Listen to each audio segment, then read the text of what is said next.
अध्याय 6 शादी करना। अनुवादक सीएल संपादक टैग गया। पिछले कुछ दिनों से मैडम दीन खाने पीने के मूड में नहीं है। उनका चेहरा उदास है। सुबह से रात तक ट्यूक्यू हमेशा उन्हें सांत्वना देने के लिए उनके साथ रहती है। केवल अब वह मैडम दीन के घर से बाहर निकली है। अपनी नर्स जुआन नुओं के साथ चल रही हैं।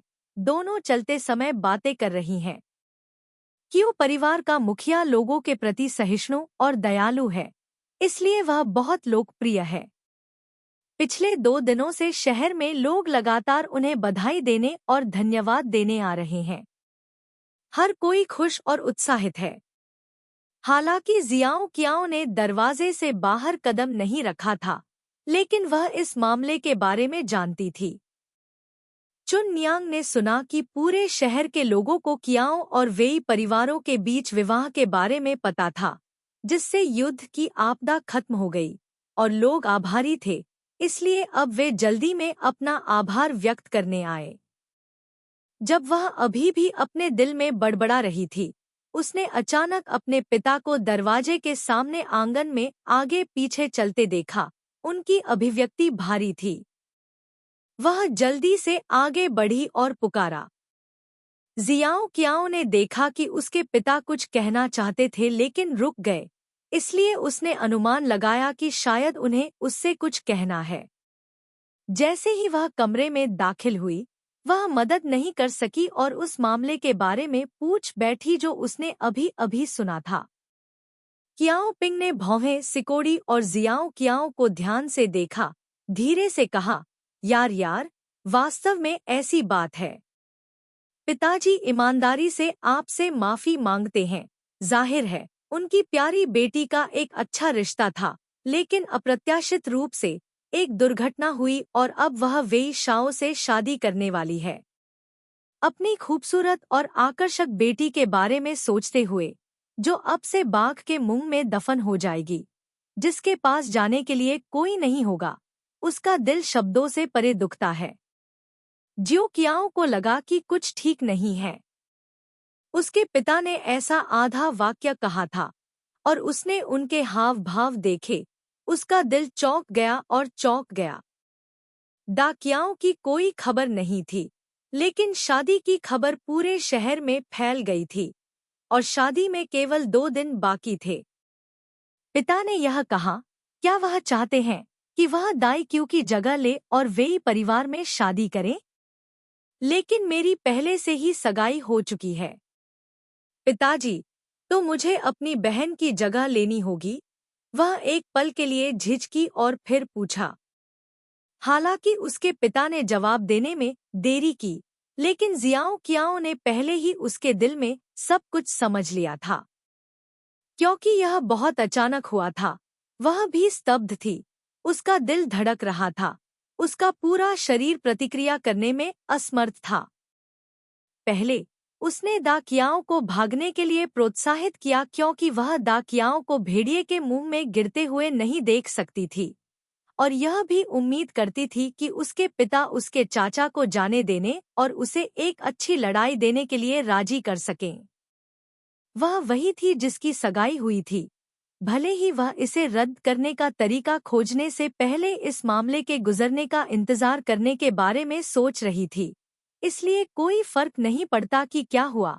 जियाओ कियाओ ने नहीं सोचा था कि 2 कियाओ वेई परिवार अभी भी एक अरेंज मैरिज करेंगे, और यहाँ तक कि वह चाहती थी कि वह दा कियाओ से शादी करे। मैन वेई परिवार शादी के लिए सहमत हो गया है। दूत कुछ दिनों में यहाँ आ जाएगा, लेकिन अब वे आपके चचेरे भाई को नहीं ढूंढ सकते। आपके चाचा ने घुटने टेक दिए और आपके पिता से विनती की, मैं वास्तव में हूँ। कियाओ पिंग ने कुछ वाक्यों को समझाया और फिर रुक गया। जियाओ कियाओ धीरे धीरे शांत हो गई, लेकिन उसका मूड अभी भी उथल पुथल में था। वह वहीं खड़ी रही। उसे समझ नहीं आ रहा था कि क्या कहे।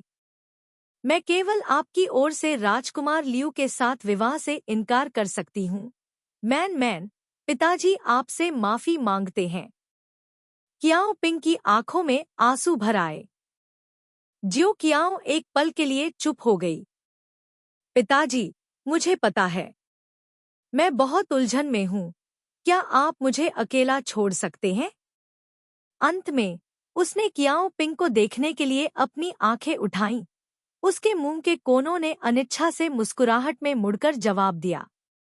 कियाओ पिंग ने स्पष्ट रूप से देखा कि उसकी बेटी का रंग रूप अच्छा नहीं था। वह रोई नहीं बल्कि मुस्कुराई। उसे अपने दिल में दोषी महसूस हुआ। उसने आह भरी। पिता बाहर गए। दरवाजे की एक परत के माध्यम से जियो कियाओ ने अपने पिता और गीली नर्स चुन नुओंग को फुसफुसाते हुए सुना। शायद उसे उसकी अच्छी देखभाल करने के लिए कह रहे थे।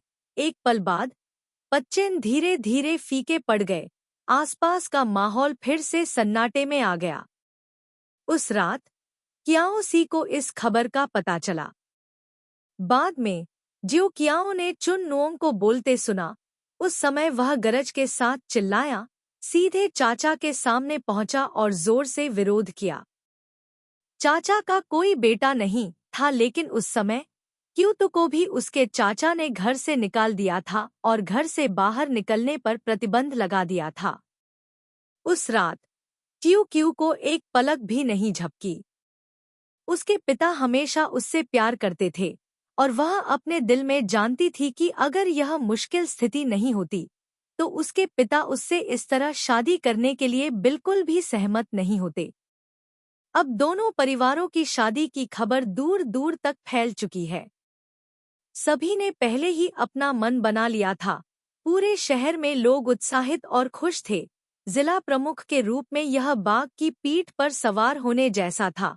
दुयन चाओ के 2 लाख सैनिकों और नागरिकों की उम्मीदों को लेकर सहमत होने के अलावा पिताजी के पास वास्तव में कोई और विकल्प नहीं था। उसने दाई कियाओ को पहले ही बता दिया था कि वह nguथियू से शादी करना चाहती है। उम्मीद है कि वह उसकी इच्छा पूरी करेगी। उस समय उसने दा कियाओ को सलाह देने के लिए कहा कि अगर वह ऐसा नहीं कहती तो वह कियाओ परिवार की सबसे बड़ी बेटी के रूप में अपनी जिम्मेदारी बिल्कुल नहीं छोड़ेगी और बीजे के साथ भाग जाएगी। जब उसने दा कियाओ को उसके पिछले जीवन की दिशा बदलने में मदद करने की पूरी कोशिश की तो उसने खुद ही मन यह तय कर लिया था कि वह उस रास्ते पर बिल्कुल नहीं चलेगी। आदर्श अच्छा था, लेकिन वास्तविकता ने उसे ईंट की तरह मारा था। उसे इतना जोर से मारा था कि वह इतनी भ्रमित हो गई थी कि उसे कोई दिशा नहीं मिल पा रही थी। जियाओ कियाओ केवल कड़वी मुस्कान दे सकती थी। यह सच था कि रास्ता बदल गया था, लेकिन यह दूसरे मृत अंत में बदल गया था। वह दा कियाओ की तरह नहीं छोड़ सकती थी।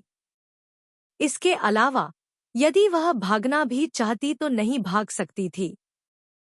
ऐसा लगता है कि चाचा ने सबक सीख लिया है। कोई आश्चर्य नहीं कि पिछले 2 दिनों से वह जहां भी जाती थी हमेशा 3 या 4 मजबूत महिलाएं उसका पीछा करती थी। पूरी रात करवटें बदलने के बाद जब आसमान साफ हुआ तो उसने आखिरकार खुद को समझा लिया कि वह इस तरह के भयावह परिणाम को स्वीकार नहीं कर सकती। अगले दिन वेई परिवार ने ताई शुन नामक एक दूत भेजा जो यांग यी के राज्य सचिव थे।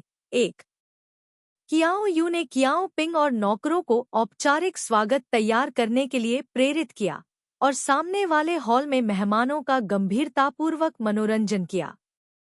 शराब के 3 राउंड के बाद उसने अनिच्छा से कहा कि सबसे बड़ी बेटी जो शादी करने वाली थी दुर्भाग्य से गंभीर रूप से बीमार पड़ गई थी और निश्चित रूप से शादी के योग्य नहीं थी। सौभाग्य से उसके छोटे भाई की भी एक बेटी थी जिसकी प्रतिभा और सुंदरता उस बड़ी बेटी से भी बेहतर थी। उसे उम्मीद थी कि वे दूसरी बेटी से शादी बदल सकते हैं और एक अच्छा रिश्ता बना सकते हैं। एक जिला प्रमुख का अधीनस्थ, हालांकि झांगपो ने हमेशा उसे आश्वासन दिया था कि वेई परिवार निश्चित रूप से स्वीकार करेगा। कियाओ यू अभी भी अपने दिल में कुछ चिंतित था। उसे डर था कि दूसरा पक्ष उसे अपमानजनक समझेगा। अप्रत्याशित रूप से थाई टोन बिल्कुल भी दुखी नहीं हुआ। वह खुशी से बातचीत करता रहा और जल्दी से किसी को स्वामी को सूचित करने के लिए भेजा, स्वामी के उत्तर की प्रतीक्षा में। तभी क्यूवियत को थोड़ा आश्वस्त महसूस हुआ। भोज समाप्त होने के बाद वह थाई टोन को अनुवाद मंडप में ले गया। 2 अनुवाद सहायकों 3 को आदेश दिया कि वे विशिष्ट अतिथियों का उचित तरीके से सत्कार करें और लगभग 10 दिनों तक प्रतीक्षा की, जब दूसरी तरफ से कोई प्रतिक्रिया आई। 2 अनुवाद मंडप एक पोस्ट स्टेशन का प्रांगण, एक ऐसा स्थान जहां सैन्य खुफिया जानकारी महल तक पहुंचाने वाले अधिकारी खाते पीते और रहते थे, और जहां घोड़े बदले जाते थे। 3 अनुवाद सहायक अनुवाद मंडप में सेवा करने वाला एक अधिकारी, एक प्राचीन सहायक। वास्तव में, जैसा कि ट्रुओंगफो ने कहा, वेई परिवार सहमत हो गया। क्यूवियत बहुत खुश हुआ। प्राचीन लोगों की शादी की रस्मों में 6 समारोह शामिल थे। कियाओ वेई जैसे धनी परिवार की शादी में दहेज समारोह से लेकर विवाह तक सामान्यतः कम से कम आधा वर्ष लग जाता है। लेकिन इस बार दोनों परिवारों का लक्ष्य एक ही था, जल्द ही शादी करवाना। 2 दिन से भी कम समय में वेई परिवार का दहेज पहुंचा दिया गया। शादी की धनराशि हजारों में थी और 12 अच्छे घोड़े थे, जो सम्राट से केवल एक स्तर नीचे थे। उस दिन दहेज पुयांग शहर के उत्तरी द्वार से लाया गया था। पूरे रास्ते संगीत बजता रहा ताकि लोग इसे देख सकें, तालियां बजा सकें और प्रशंसा कर सकें, जिससे बहुत ही जीवंत माहौल बन गया। फिर उन्होंने फैसला किया कि वेई परिवार अगस्त की शुरुआत में दुल्हन को घर ले आएगा। शादी ब्याह और बाहर घूमने के लिए बहुत ही शुभ दिन। आज नवंबर शुरू हो चुका है, अब ज्यादा समय नहीं बचा है। ऊपर से नीचे तक पूरा कियाओ परिवार शादियों में व्यस्त था। शादियां भव्य और शानदार थी। दाई क्यू और टियू क्यू के लिए शादी के कपड़े बहुत पहले से तैयार किए गए थे और बेहद शानदार थे। अब जब दाई क्यू चली गई थी, तो अपनी शान दिखाने के लिए क्यू ने शादी के कपड़ों के 2 और सेट जोड़े। उस दिन जब वह शहर से चली गई, तो जुलूस कई मील तक घूमता रहा। दृश्य बेहद राजसी था। टियू क्यू के पास बहुत पैसा है। क्यू बिन्ह को अपनी बेटी के प्रति अपराध बोध महसूस हुआ। उसने सोचा कि अब से उसे वेई परिवार में रहना होगा। अगर उसके पास पैसे होते तो चीजें बहुत आसान होतीं, इसलिए उसने उसे और ज्यादा देने के लिए अपनी जेबें खाली कर दी, और उसके चाचा के परिवार ने भी उसे काफी ज्यादा दिया। पैसों की बात करें तो टियू क्यू सच में एक अमीर महिला है। पलक झपकते ही उसका अच्छा दिन आ गया। वेई शाओ स्वयं यहाँ नहीं आए थे। उसे दुल्हन के पास ले जाने वाला टाइगर गार्ड वेई लियांग था, जो वेई परिवार का सदस्य भी था। वह 9 फीट लंबा था। उसके पास एक गोटी थी, मजबूत मांसपेशियां थी, और उसके पास 36 पाउंड वजन की एक लंबी तलवार थी। वह वेई शाओ की कमान के तहत 10 लोगों में से एक था, बहादुर और लड़ाई में अच्छा था। यह वेई लियांग उस ताई शुन की तरह सौम्य और मिलनसार नहीं था, जिससे वह सगाई समारोह के दौरान मिला था। ऐसा लग रहा था कि वह किसी की भी आंखों में नहीं उतरता था। वह कियाओ परिवार के प्रति और भी अधिक दूर और मुश्किल था। कियाओ यू अपने दिल में दुखी महसूस कर रहा था। हालांकि आज उसने दूसरे पक्ष के साथ दोस्ताना व्यवहार करने की पहल की थी, इसलिए उसने नाराज होने की हिम्मत नहीं की। उसने सावधानी से उनकी चापलूसी की। अगला दिन वह दिन था जब जियो कियाओ शादी कर रही थी और घर छोड़ रही थी। कियाओ परिवार ने दरवाजा खोला। अंदर और बाहर रंग बिरंगे रेशम थे। हर कोई नए कपड़े बदलने में भी व्यस्त था। कियाओ परिवार की बेटी को देखने के लिए इकट्ठा हुआ। सुबह सुबह जियो कियाओ ने स्नान करना समाप्त कर दिया और नग्न खड़ी थी। केवल 14 साल की एक लड़की, हालांकि एक महिला के परिचित आचरण की तरह परिपक्व नहीं थी, लेकिन उसके गोल स्तन, पतली कमर, सुंदर और चिकनी, उसकी पूरी तरह से चिकनी और बर्फ सफेद त्वचा के साथ मिलकर लोगों के लिए सीधे देखना असंभव था। वह कई गीली नर्सों और नौकरानियों से घिरी हुई थी। क्रमशः अंदर एक हल्का लाल गहरा बागे 4 था, बाहर एक काली पोशाक, एक चौड़ी बेल्ट, चड्डी 5, जेड पेंडेंट 6, एक ढीले बुने हुए रेशमी कोट और लकड़ी के जूते थे। अंत में उसके बाल उसके सिर पर बंधे थे, एक हेयरपिन के साथ तय किए गए थे। बन पर मोती और फूल थे, प्रत्येक कदम के साथ लहराते हुए। मेकअप के बाद उसका चेहरा शालीन, सुंदर और बिना किसी संयम के सुंदर था, अवर्णनीय रूप से गरिमामय। आसपास की गीली नर्सें उसकी प्रशंसा करने से खुद को रोक नहीं पाईं। 4. थिनली, पारंपरिक हनफू का एक प्रकार। 5.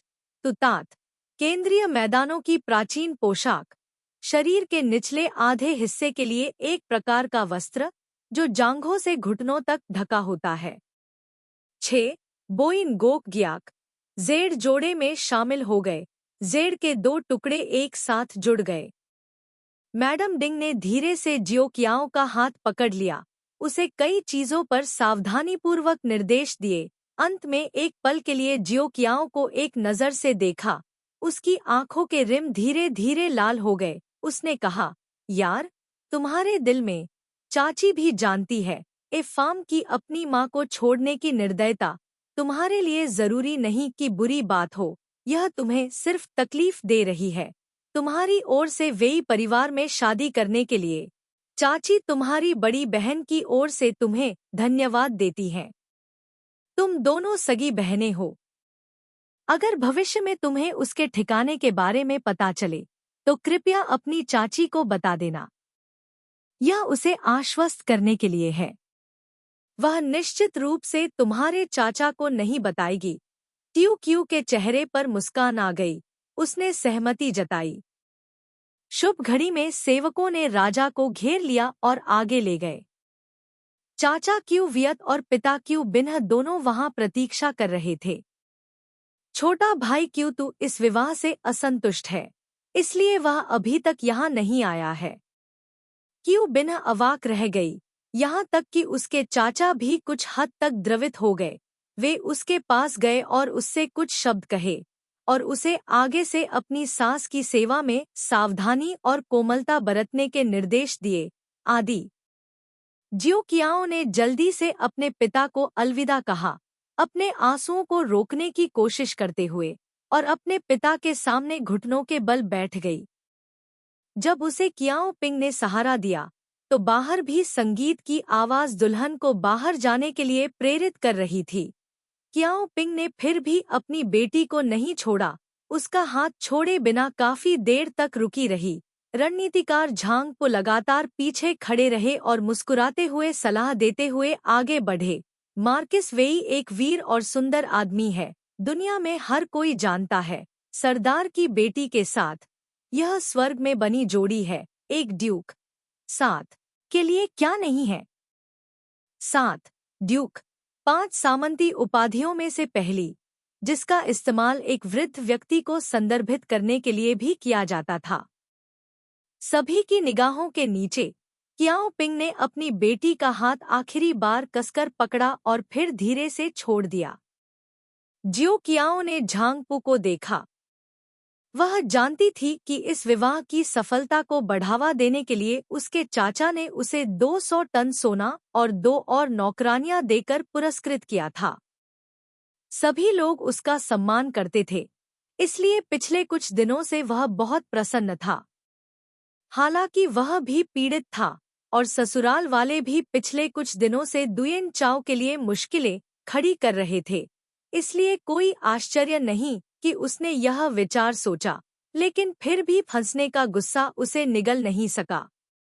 जब वह पलटी तो ट्यू क्यू गलती से उसके करीब झुक गई।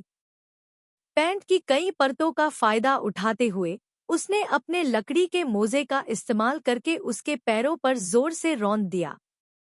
लकड़ी के मोज़ों के तलवे चट्टानों की तरह सख्त थे और टियो कियो ने अपनी पूरी ताकत लगा दी। उसका नीचे उतरना वाकई आसान नहीं था। त्रुओंग फो को अचानक अपने पैरों में दर्द महसूस हुआ। वह बिना किसी चेतावनी के दर्द से चिल्ला उठा। उसने अपना सिर उठाया और देखा कि टियो कियो उसे देखकर मुस्कुरा रहा है, और अचानक उसे समझ आ गया। सबको देखकर मानो उसे असभ्य होने का दोषी ठहरा रहे हों। उसके चेहरे पर एक कड़वी मुस्कान उभरी, अपने पैर की उंगलियों में दर्द को सहते हुए, 2 बार हाँ कहते हुए जैसे कि कुछ हुआ ही न हो, फिर झुककर पीछे हट गया। ऐसा लग रहा था कि जियाओ कियाओ को आखिरकार थोड़ा आराम मिला था। उसने आखिरकार अपने पिता की ओर देखा, आज सुबह के दृश्य को याद करते हुए जब उसने अपने छोटे भाई को अलविदा कहा था। उसने मन ही मन आ भरी, मुड़ी और बाहर चली गई। कियाओ निवास के बाहर सड़क के दोनों ओर के लोग सुबह से ही वहां खड़े थे। आखिरकार जियाओ कियाओ को एक परी की तरह सुंदर दिखाई दिया। वे घुटनों के बल बैठ गए और एक साथ चिल्लाए। उनकी चीखों से आसमान हिल गया। मूल रूप से शादी समारोह के अनुसार दुल्हन का स्वागत करते समय दूल्हे को सम्मान दिखाने के लिए व्यक्तिगत रूप से आगे आना था। अप्रत्याशित रूप से वेई शाओ बिल्कुल भी प्रकट नहीं हुए। केवल वेई लियांग को अपनी ओर से दुल्हन का स्वागत करने के लिए भेजा। डोंग काउंटी के लोग निराश हुए बिना नहीं रह सके। कियाओ परिवार के लोग मूल रूप से इस मामले का इंतजार कर रहे थे। वे आभारी थे कि जियो कियाओ की शादी ने युद्ध को समाप्त कर दिया था। वे नहीं चाहते थे कि वेई परिवार सरदार की बेटी को नीचा देखे। आज तक सभी ने अपनी ताकत दिखाई। जियो कियाओ के गाड़ी पर चढ़ने के बाद रास्ते में लोगों ने गाड़ी पर फल फेंके, इसलिए भले ही गाड़ी अभी तक शहर के द्वार से बाहर नहीं निकली थी, गाड़ी पहले से ही फलों से भरी थी। जब वे 10 मील दूर शहर से निकले, तब भी उनके पीछे लोग घुटने टेक कर उसे विदा कर रहे थे, दूर से जोर से गा रहे थे और आशीर्वाद दे रहे थे। यहाँ तक कि वेई लियांग जो हमेशा घमंडी व्यवहार करता था, उसे भी बाद में देखना पड़ा। लोग पौधे नहीं हैं। इस स्थिति में जियो कियाओ जो मूल रूप से शादी नहीं करना चाहती थी, वह भी कुछ हद तक हिल गई। अचानक उसने भी दा कियाओ की पिछली अनिच्छा को स्पष्ट रूप से महसूस किया। शहर छोड़ने के बाद वह अभी भी उस सेब को हाथ में पकड़े हुए थी जो एक 3 साल के बच्चे ने उसे दिया था, और चुपचाप गहरी सोच में डूबी हुई थी। रुको! गाड़ी ने जियो कियाओ को 30 ली से अधिक समय तक ले जाया, और दोनों तरफ धीरे धीरे केवल जंगल था। अचानक एक तेज घोड़े पर सवार व्यक्ति जोर से चिल्लाते हुए उसके पीछे भागा। वेई लियांग ने अपने परिचारकों को बचाव में तलवारें निकालने का आदेश दिया। जियो कियाओ ने पहचान लिया कि यह उसके छोटे भाई कियाओ सी की आवाज थी, और जल्दी से समझाया। वेई लियांग ने एक नज़र डाली और पहचान लिया कि यह वास्तव में कियाओ परिवार का युवा स्वामी था, जिसने अपनी तलवार से गाड़ी को रोकने का आदेश दिया था। जियो कियाओ उतर गई। कियाओ सी घोड़े से नीचे कूद गई। मैं तुम्हें एक और बात बताना भूल गया। मैं अपने आप से नफरत करता हूँ कि मैं बेकार हूँ। आज मैं केवल इस तरह विनिमय दर देख सकता हूँ। लेकिन चिंता मत करो, आज मैं स्वर्ग की कसम खाता हूँ कि भविष्य में मैं निश्चित रूप से आत्मनिर्भर बनूंगा और तुम्हारा सहारा बनूंगा।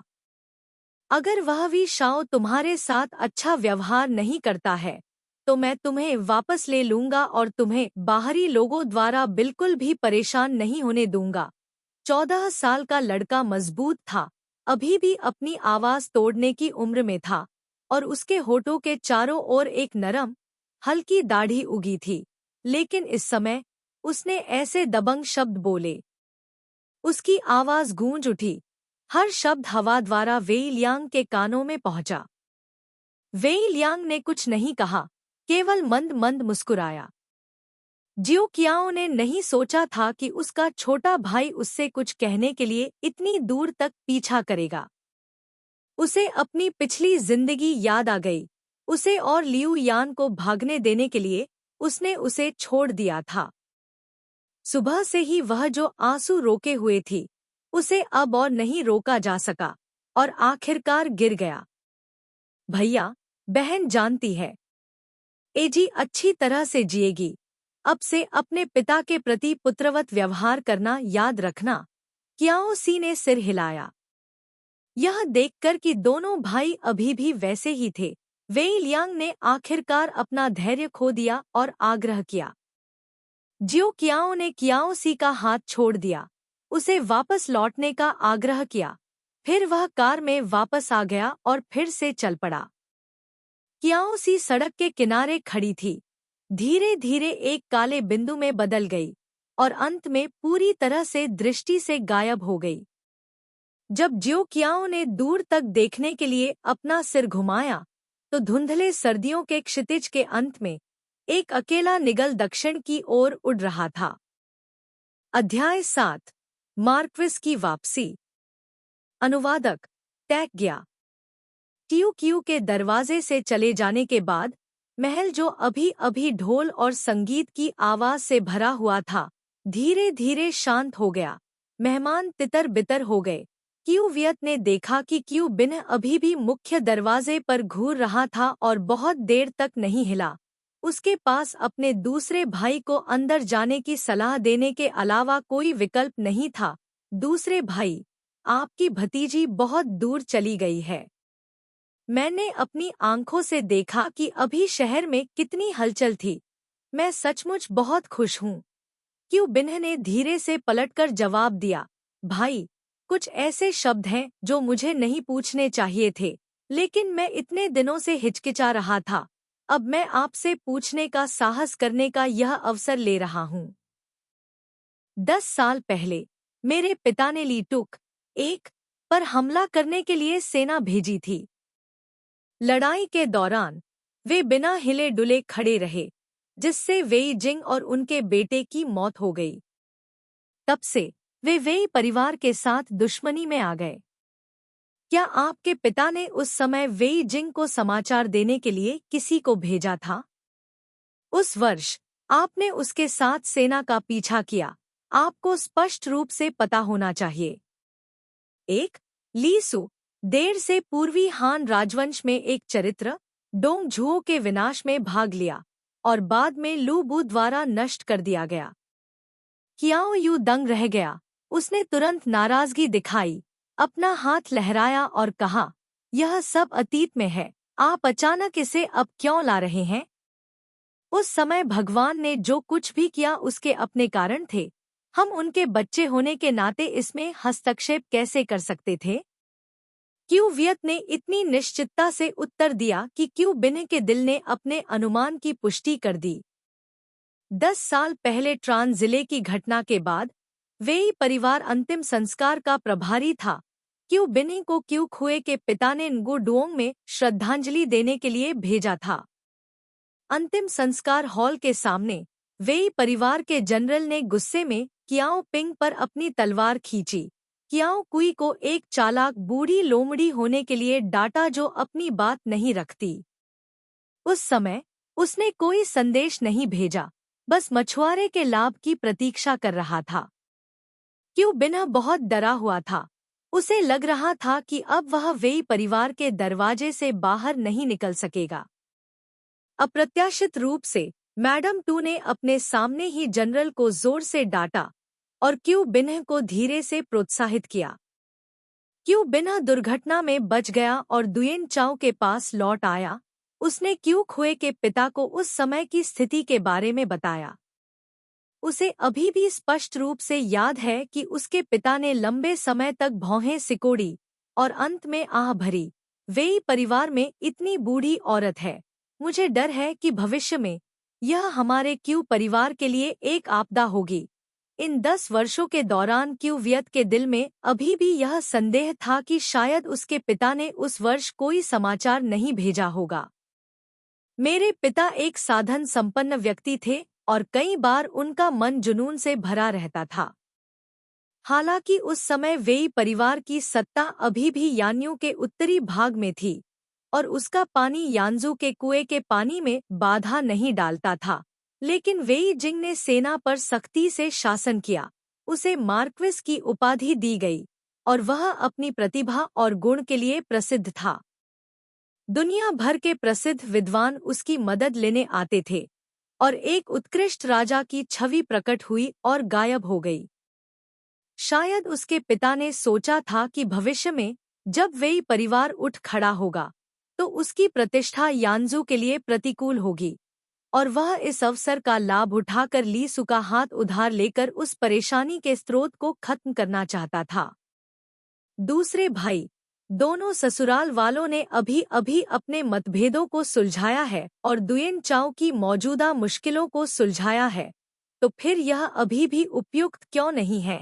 ज्यादा मत सोचो, क्यों बिन्ह ने कड़वाहट से मुस्कुराते हुए कहा। बड़े भाई, अगर मन की शादी आपकी इच्छानुसार हो जाती है तो दुयेन चाओ की मुश्किलें अस्थायी रूप से हल हो जाएंगी। अब से बड़े भाई, बस देश के मामलों का ख्याल रखना और कियाओ परिवार की प्रतिष्ठा बहाल करना। इससे जिले के लोगों का भी भला होगा। वेई परिवार में आने वाले मन को भी सहारा माना जाएगा। कियाओ यू का चेहरा शर्मिंदा लग रहा था। उन्होंने एक हंसी के साथ जवाब दिया, बेशक दूसरे भाई, चिंता मत करो। वेई लियांग ने वेई परिवार के व्यक्तिगत गार्डों के एक समूह का नेतृत्व किया जो कि जियाओ कियाओ को उत्तर में ले जाने के लिए फिर से एक निरंतर मार्ग पर पहुंचने के बाद एक दिन के बारे में नहीं था। एक निर्जन घुमावदार सड़क से गुजरने के लिए उसे ऐसा लग रहा था कि समूह के पीछे कोई व्यक्ति हो रहा है। तुरंत सैनिकों को स्थिति की जांच करने के लिए वापस मुड़ने का आदेश दिया। सैनिकों ने यह रिपोर्ट करने के लिए कहा कि कुछ भी असामान्य नहीं था। वह एक असभ्य व्यक्ति की तरह दिख रहा था, लेकिन वह दिन के लिए उसकी अभिव्यक्ति नहीं थी। एस्टर और तेजी से अंत में वर्ष के अंत से पहले जियो कियाओ को आसानी से जी झो के पास भेजा गया था। गांव तांग जी झो के पूर्व गवर्नर ने हान एक्सन को चार्ज कर दिया। दरबार भ्रष्ट हो गया था। वफादार और अच्छे लोगों को सताया गया था। हान राजवंश केवल नाम के लिए अस्तित्व में था। उसने दरबार के खिलाफ विद्रोह किया, अपने आसपास के सभी लोगों को मार डाला और खुद को सम्राट के रूप में स्थापित किया। शाही दरबार ने कई बार क्षेत्र को घेरने और साफ करने के लिए सैनिकों की कई पंक्तियां भेजीं, लेकिन काओ तांग के पास कई वर्षों का अनुभव, मजबूत सेना और घोड़े थे और जी झो के लाभप्रद इलाके के लिए धन्यवाद, लंबे समय तक लड़ना पर्याप्त नहीं होगा। इसलिए वेई शाओ के पास हमला करने के अलावा कोई विकल्प नहीं था।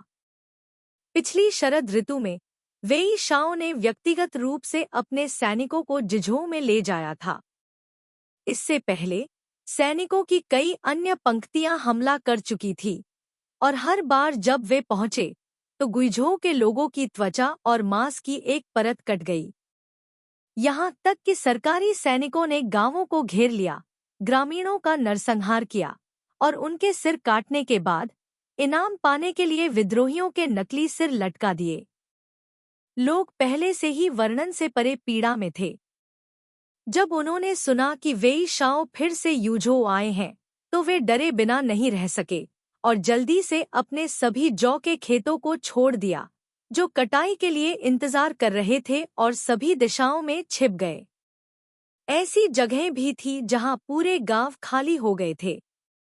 वेई शाओ की सेना के आने के बाद न केवल उन्होंने जौ के खेतों पर ध्यान देने की जहमत नहीं उठाई जो जमीन पर गिरे हुए थे और उन्हें काटने वाला कोई नहीं था, बल्कि सैनिकों के समूह ने अपने कवच भी उतार दिए और खेतों में चले गए। कटाई के बाद उन्होंने उन्हें गांव के गेट के सामने ढेर कर दिया। रास्ते में उन्होंने उन बिखरे हुए सैनिकों का भी शिकार किया जो लूटने के लिए जंगल में गए थे। खबर जंगल में आग की तरह फैल गई और जल्द ही अपने घरों से भागे शरणार्थी झुंड में वापस आ गए। कुछ युवा तो सेना में भर्ती होने के लिए स्वेच्छा से आगे आए। सड़क के किनारे आम लोगों का रवैया और भी अजीब था। वे वी शाओ की सेना काजी में स्वागत करने के लिए घंटियां और ढोल पीटते थे। वी शाओ जब लोगों का दिल जीतता था तो वह पंखों वाले बाघ की तरह होता था। गांव और तांग की लड़ाई के दौरान कई बार उसने कई शहर खो दिए। अंत में उसने कछुए की तरह शिंडो के द्वार बंद कर दिए, बाहर आने से इनकार कर दिया। वेई शाओ ने तुरंत हमला नहीं किया। उसने अपने सैनिकों को शिविर में रखा और आराम किया। साल की शुरुआत में शहर की घेराबंदी करने के कई महीनों के बाद उसने स्थिति का फायदा उठाते हुए शिंडो पर हमला किया और कब्जा कर लिया। एक गतिरोध के कारण गांव तांग को आत्महत्या करने के लिए मजबूर होना पड़ा। जब क्या चाओ के लोगों ने यह समाचार सुना तो उन्होंने एक दूसरे को इसकी सूचना दी और एक बुजुर्ग व्यक्ति, जिसका सभी लोग सम्मान करते थे, को लोगों की इच्छा को आगे बढ़ाने और वेई शाओ से उन्हें रहने देने की विनती करने के लिए कहा।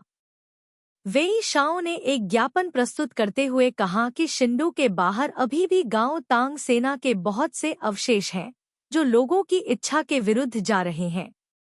अब लोगों की इच्छा का पालन करते हुए वह शेष विद्रोही बलों को खत्म करने के लिए सेना तैनात करना जारी रखेंगे। दरबारी उसके द्वारा अपनी शक्ति का विस्तार करने से चिंतित थे, इसलिए पहले तो उन्होंने सहमत होने से इनकार कर दिया और उसे क्या से अपने सैनिकों को वापस बुलाने के लिए कहा। वेई शाओ ने उनकी बात मान ली और अपने सैनिकों को वापस बुला लिया। अप्रत्याशित रूप से जिझोउ भेजे गए अधिकारियों को शहर के गेट के बाहर लोगों द्वारा रोक दिया गया था। कई घटनाओं के बाद धीरे धीरे किसी भी अधिकारी ने जिझोउ जाने की हिम्मत नहीं की। शाही दरबार की पहुंच से बाहर उनके पास लोगों की इच्छा का पालन करने और वेई शाओ को अस्थायी रूप से इसे रखने देने के अलावा कोई विकल्प नहीं था।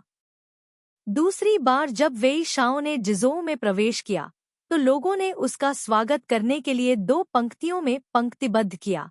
अब लगभग 1 साल हो गया है।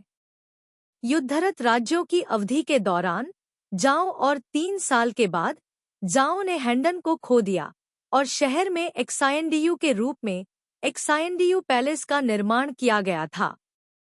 ऐस को वर्तमान सरदारों की हवेली में भी बदल दिया गया था। जियो क्याओ धीरे धीरे शहर के गेट में लुढ़क गया। महिलाओं, बूढ़े और युवा सड़क के दोनों किनारों पर जब उन्होंने उसे गाड़ी में देखा तो वे जल्दी से अपनी आंखों को उतारने के बिना उसे देखने के लिए रुक गए। उनके चेहरे जिज्ञासा से भरे हुए थे, जैसे कि वे वेई शाओ से एक पत्नी से शादी करने के बाद से गुजरने के बाद गिने की तरह से गुजरते हैं, और उसे पास करने के लिए दरवाजा खोल दिया। शादी के बाद कई दृश्य हुए। अब अपनी आंखों से देखा तो पाया कि शिन पैलेस बड़ा था और महल भव्य था, लेकिन अंदर से सुनसान था। जुआन नूंग ने जिस तरह की शादी की कल्पना की थी, उस तरह की चहल पहल वाली जगह पर तो कोई नहीं था, लेकिन इस समय यहाँ बहुत कम लोग थे। कुछ देर बाद 40 साल की एक महिला वहां आई। उसने ठीक से कपड़े पहने हुए थे और उसका चेहरा गरिमापूर्ण लेकिन कुछ हद तक सख्त था। उस महिला के पीछे कई बूढ़ी नानी चल रही थी। उसने खुद को चुंग बताया और बताया कि वह क्यों परिवार की दुल्हन का स्वागत करने आई है। हालांकि उसके लहजे में सम्मान की कमी नहीं थी, फिर भी जिस तरह से उसने टियो कियो को देखा, उससे लोगों को थोड़ा ठंडा महसूस हुआ। टियो कियो ने अनुमान लगाया कि हालांकि यह महिला एक नौकर थी, लेकिन वेई परिवार में उसका दर्जा शायद काफी ऊंचा था, इसलिए उसने रिवाज के अनुसार उसे चुंग नोंग कहा। मेरी हिम्मत नहीं है, मैं यहाँ सिर्फ आदेशों पर काम करने वाली एक नौकर हूँ। आप मुझे दादी चुंग कह सकते हैं। दादी चुंग ने जियो कियाओ को रहने के लिए एक जगह पर ले जाया, जिसे वू यांग कहा जाता है, जो दक्षिण पश्चिम में एक बेहद साफ सुथरी इमारत है।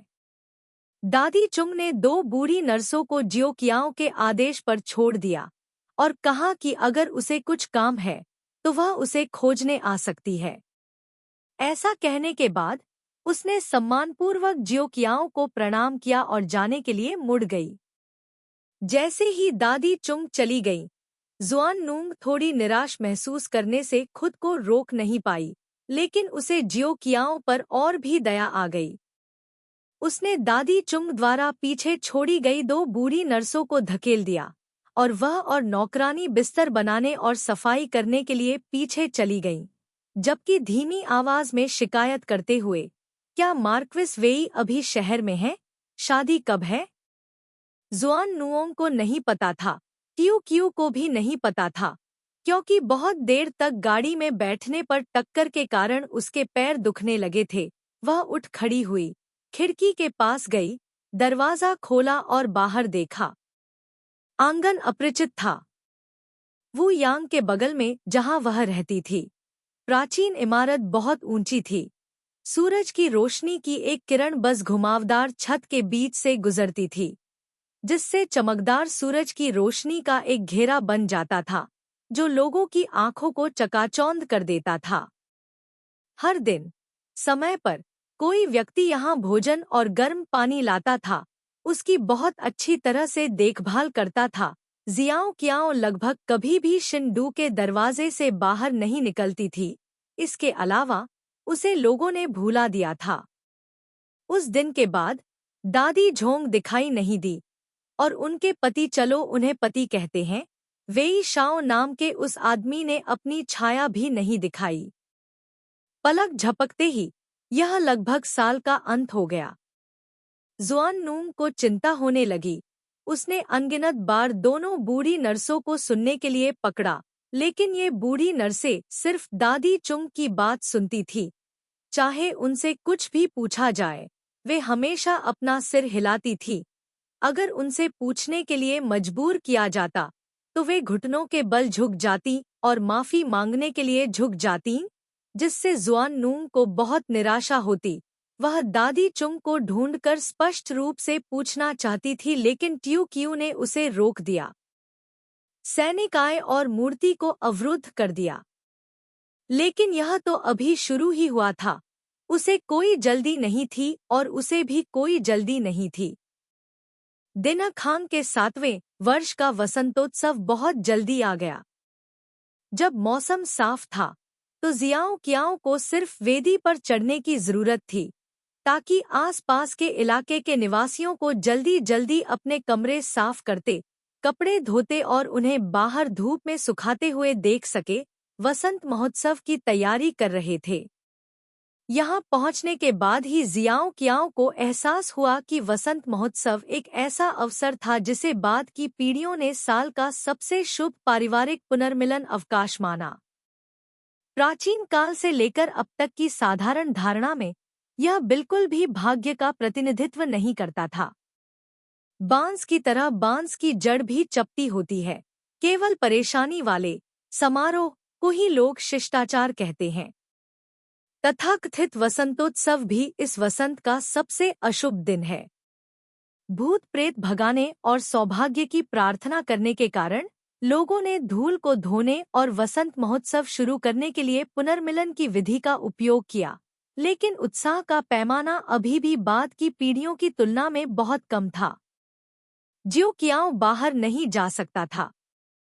बेशक वह खुद बाहर नहीं जाना चाहती थी, लेकिन कोई भी उसे इस वेदी पर चढ़ने से नहीं रोक सकता था ताकि वह नज़ारे का आनंद ले सके। वेदी बहुत ऊंची थी, शहर की दीवारों से भी ऊंची। सबसे ऊंची मंजिल पर खड़ी होकर वह शहर की दीवारों के बाहर विशाल जंगल देख सकती थी। जब साल का आखिरी दिन बस कुछ ही दिन दूर था, तो बर्फबारी शुरू हो गई। दोपहर में बर्फबारी बंद हो गई और सूरज उगाया। स्वाभाविक रूप से यह बेहद चमकीला था। जियाओ कियाओ पूरी दोपहर सोती रही और शाम के समय ही वेदी पर चढ़ी।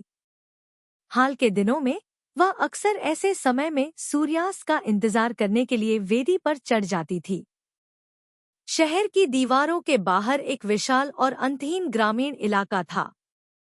शाम की रोशनी ने खेतों में रोशनी की सारी आखिरी किरणें समेट ली और आखिरकार क्षितिज के नीचे पूरी तरह से समा गई। अगर वह कवि होती तो शायद वह सूर्यास्त देखने के लिए ऊपर जाने के बारे में एक गीत लिख पाती, जिसे वह आने वाली पीढ़ियों को सुनाती। यह सूर्यास्त पहले के दिनों से बहुत अलग नहीं था, बस छतें बर्फ के टुकड़ों की परत से ढकी हुई थी। सड़कें आसमान में चमकते सितारों की तरह आपस में जुड़ी हुई काली और सफेद थी। छिटपुट। सफेद रंग जमा हुई बर्फ है, काला रंग सड़क का मूल रंग है जो राहगीरों के बर्फ पर चलने से प्रकट होता है। हमेशा की तरह सभी लोग इस आखिरी भोर का फायदा उठाकर इधर उधर भागने लगे। डंडे उठाते और गाड़ियां धकेलते हुए वे तेजी से चल रहे थे। बच्चे खुशी खुशी गली में जमा बर्फ को इकट्ठा कर रहे थे। उनकी हंसी ऊपरी मंजिलों से गूंज रही थी। अंधेरा हो रहा है। यहाँ बहुत ठंड है। हवा चाकू की तरह चल रही थी। कमरे में एक कोयला बेसिन है। महिलाएं नीचे चली जाएं। दर्जनों सीढ़ियां चढ़ने के बाद चुन नियांग की सांस फूलने लगी थी। उसने जियाओ कियाओ को सलाह दी और उसके लिए एक लोमड़ी के फर का कोट पहना दिया। अपने आधे जीवन में चुन नियांग ने डोंग काउंटी के समशीतोष्ण जलवायु को कभी नहीं छोड़ा था। जब वह पहली बार यहाँ आई थी तो उसे यहाँ के वातावरण में ढलने में मुश्किल हुई थी।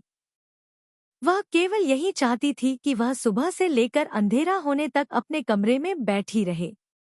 डैन दाई के ऊपर हवा बहुत तेज थी।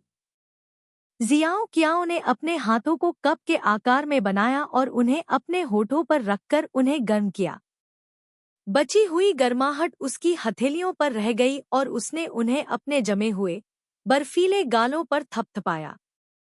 जैसे ही वह मुड़ी और जुआन नोंग के साथ नीचे जाने वाली थी, अचानक दूर से एक गड़गड़ाहट की आवाज सुनाई दी। पहले तो आवाज अस्पष्ट और अस्पष्ट थी और उससे भी ज्यादा यह धीमी और संयमित थी।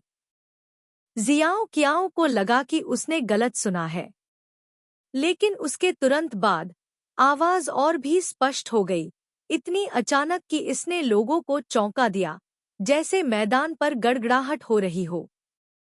जियाओ कियाओ अचानक रुक गई। उसने अपना सिर दूसरी बार दूर की ओर देखने के लिए घुमाया। शहर की दीवार के बाहर विशाल सफेद उजाड़ मैदान इतना शांत था मानो वह अभी भी सो रहा हो, लेकिन अचानक वह जाग गया। उसकी निगाहें अंत तक चली गईं, जैसे तेज हवा से बर्फ के टुकड़े उड़ रहे हों। क्षितिज पर सूर्यास्त का विशाल और अस्पष्ट आधा हिस्सा, बीच में एक झंडा दिखाई देता और गायब हो जाता। वह क्या है? जुआन नोंग ने उसकी निगाहों का अनुसरण किया। उसकी आंखें चौड़ी हो गईं। उसकी आवाज में भय भरा हुआ था। टियो कियू ने देखना जारी रखा। गड़गड़ाहट की आवाज और भी स्पष्ट होती गई। अंत में वह स्पष्ट रूप से देख सकती थी। यह गढ़ की ओर तेजी से बढ़ रही एक बड़ी घुड़सवार टुकड़ी थी। संख्या हजारों में थी। जितनी नजदीक आती उतनी ही गड़गड़ाहट जैसी आवाज आती। सैनिक वापस लौट आया। सैनिक वापस लौट आया। जमीन से घोड़ों की टापों की आवाज के बीच एक पल बाद शहर की दीवार के नीचे से अचानक एक आसमान हिला देने वाली, धरती हिला देने वाली जयकार आई। हवा के झोंकों से जयकारे गूंज रहे थे, हर एक दूसरे से ज्यादा तेज। प्राचीन शहर के ऊपर की जगह तक गूंज रहे थे और जियाओ कियाओ के कानों तक भी पहुंच रहे थे। सड़क पर मौजूद लोगों ने इसे सुना और वे तुरंत वहीं रुक गए। कुछ क्षण के सदमे के बाद वे दोनों एक साथ शहर के द्वार की ओर भागे। प्रभु वापस आ गए हैं, प्रभु वापस आ गए हैं। पूरा प्राचीन शहर अराजकता में था। कई लोग अपने घरों से बाहर भागे, एक दूसरे को सूचित करते हुए। जब जियाओ कियाओ शिन पैलेस में लगभग आधे महीने तक रहने के बाद बर्फीले सूर्यास्त पर शिंडू पहुंचे, तब यान हो वेई शाओ आखिरकार 100 मील दूर बो लिंग से लौटे। अध्याय 8 विवाह। इस अध्याय में चित्र हैं। यदि आप अध्याय की सामग्री नहीं देख पा रहे हैं तो कृपया पढ़ने के लिए अपने ब्राउज़र के चित्र प्रदर्शन मोड को सक्षम करें। अनुवादक ट्रांग तु संपादक ट्यू सेन। सर्दियों के दिन बहुत जल्दी बीत गए। जब सेनापति शिविर में वापस लौटे और वेई शाओ शहर में दाखिल हुए तो पहले से ही अंधेरा था। शिंदू के मुख्य द्वार के सामने मशालें टिमटिमा रही थी। उन्होंने बर्फ की मोटी परत से ढका कवच पहना हुआ था तथा बर्फ पर पैर रखते समय उनके पैर सविश सविश जैसी आवाज कर रहे थे। जब वह सीढ़ियों पर तेजी से चल रहा था, वेई लियांग, जिसने अभी अभी शहर के द्वार पर उसका स्वागत किया था, को अचानक कुछ याद आया और वह तेजी से उसका पीछा करते हुए उसके करीब आया और फुसफुसाया, मेरे स्वामी, कियाओ परिवार की महिला आ गई है। वह अब आधे महीने से ज्यादा समय से वुयांग हाउस में है। दादी झोंग के अनुसार वह बहुत शांत है। दिन के समय वह आमतौर पर अपना दरवाजा बंद कर लेती है और बाहर नहीं जाती। शाम के समय वह कभी कभी वेदी तक जाती है और थोड़ी देर खड़ी रहती है। मुझे नहीं लगता कि उसके बारे में कुछ भी असामान्य है, इसलिए मैं उसे नहीं रोकता। उसने अभी अभी अपना पिछला वाक्य बोलना समाप्त किया था कि उसने एक और वाक्य जोड़ दिया। वी शाओ ने यह सुनकर केवल ठंडे स्वर में आह कहा। उसके कदम रुके नहीं। वह दरवाजे से चलता रहा, सीधे जा डोंग के घर की ओर चला गया जहां वह आमतौर पर रहता था। वी लियांग ने उसकी पीठ की ओर देखा, उसे कुछ कदम चलते देखा, अचानक रुक गया, अपना सिर घुमाकर वो डोंग के घर के पीछे देखने लगा। वहां कई बड़े दरवाजे थे। यहाँ खड़े होकर वह दूसरी तरफ स्पष्ट रूप से नहीं देख सकता था। वह केवल वेदी के बगल में एक विशाल काली छाया देख सकता था। अंधेरे में ऐसा लग रहा था जैसे कोई खूंखार जानवर जमीन पर छिपा है, किसी भी पल झपटने के लिए तैयार। दादी चुंग से कहो कि तैयार हो जाए, शादी कल होगी। उसने अपनी नजरें हटा ली और अचानक बोला, कल? वेई लियांग थोड़ा चौंका। मुझे डर है कि यह समय पर नहीं होगा। बस इसे सरलता से करो। वेई शाओ ने मुड़कर आगे बढ़ना जारी रखा, फिर से रुके बिना। वेई लियांग ने उसकी पीठ देखी, एक पल के लिए झिझका, फिर जल्दी से दादी झोंग को खोजने के लिए चला गया ताकि मामलों पर चर्चा की जा सके। आधे महीने तक एक साथ रहने के बाद दोनों बूढ़ी नानी जुआन नुओंग के करीब हो गई थी, इसलिए जुआन नुओंग कुछ जानकारी की जांच करने में सक्षम थी। बूढ़ी नानी के अनुसार दादी झोंग वेई शाओ की दादी मैडम तू के बगल में रहने वाली व्यक्ति थी। उन्होंने कुछ समय पहले ही शिंडी में प्रवेश किया था। उनका उद्देश्य वेई शाओ और जियाओ कियाओ की शादी की तैयारी करना था। इसके अलावा कुछ समय पहले वेई शाओ शहर में नहीं था क्योंकि बोलिंग में एक और युद्ध चल रहा था, लेकिन अब वह विजयी होकर लौटा है। इस वर्ष की शुरुआत में अराजकता फैल गई और विद्रोही समूह दर समूह मजबूत होते गए।